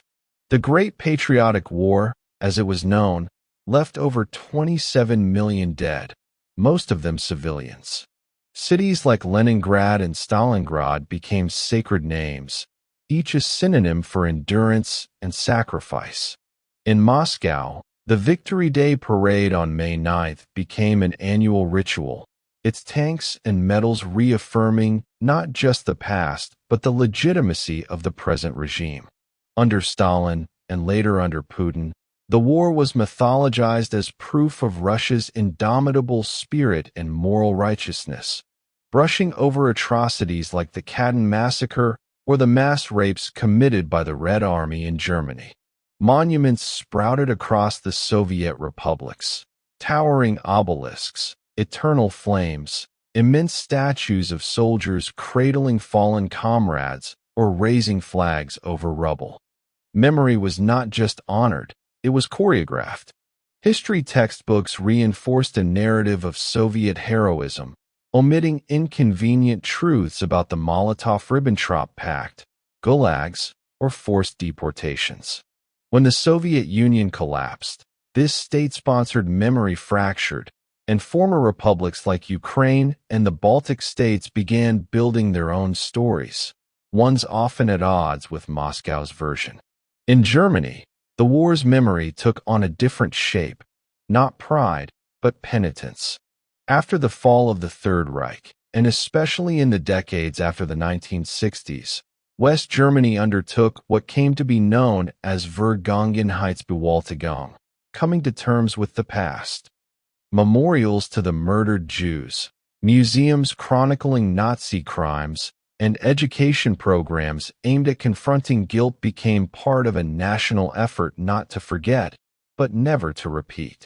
In Berlin, the memorial to the murdered Jews of Europe sprawls across a city block in abstract gray slabs, unmarked, uneven, intentionally disorienting. Nearby, subtle plaques mark the former SS headquarters, Gestapo prisons, and deportation sites. Germany's remembrance is not loud but deliberate, and yet, even this commitment to historical responsibility has met resistance. In recent years, far-right parties have questioned what they see as a culture of shame, suggesting that remembrance has become a burden rather than a duty. For Japan, the post-war memory was more conflicted. Though the atomic bombings of Hiroshima and Nagasaki became central in the national consciousness, as emblems of victimhood, the broader history of Japan's wartime aggression, from Nanjing to Unit 731, was often marginalized in public discourse. Textbooks minimized or sanitized imperial atrocities. Yasukuni Shrine, where war criminals are enshrined alongside ordinary soldiers, became a flashpoint of controversy. Visits by Japanese politicians provoked outrage in China and Korea, where memories of occupation and slaughter remained raw. And yet, Hiroshima also became a global symbol, not only of suffering but of peace. The Peace Memorial Park, dominated by the skeletal remains of the Jimbaku Dome, became a pilgrimage site for anti-nuclear activists and heads of state alike. Each August 6th, at precisely 8:15 a.m., the city pauses in silence, marking the moment the world changed forever. China's memory of the war, long suppressed under Mao in favor of revolutionary mythology, re-emerged with force in the late 20th century. The rape of Nanjing, once a whispered horror, became a national rallying point. Films, textbooks, and memorials cast Japan as the villain and China as the resilient victim. For the Communist Party, this reawakening served dual purposes: rekindling patriotic unity and diverting criticism from more recent tragedies like the Cultural Revolution. In Europe, the legacy of occupation, resistance, and collaboration painted every nation's memory with ambivalence. In France, the image of Charles de Gaulle leading a defiant Free France was cultivated in the national mythos, but only after years of collective amnesia about the Vichy regime's complicity in Nazi crimes.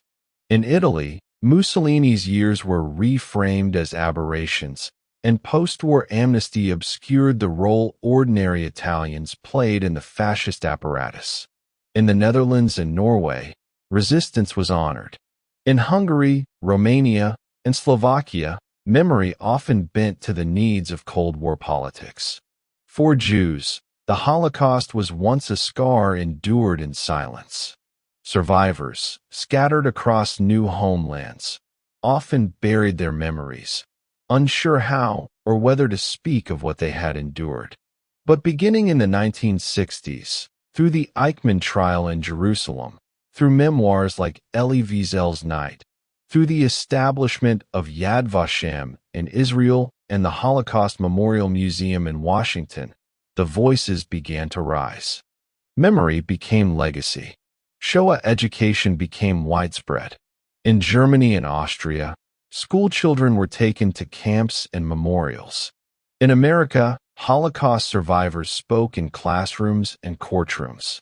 And in the 1990s, with the collapse of the Soviet bloc, long-buried documents and testimonies began to surface from Ukraine, Belarus, and the Baltics, expanding the story of the Holocaust beyond Auschwitz to include Babyn Yar, Treblinka, and the killing fields of the East.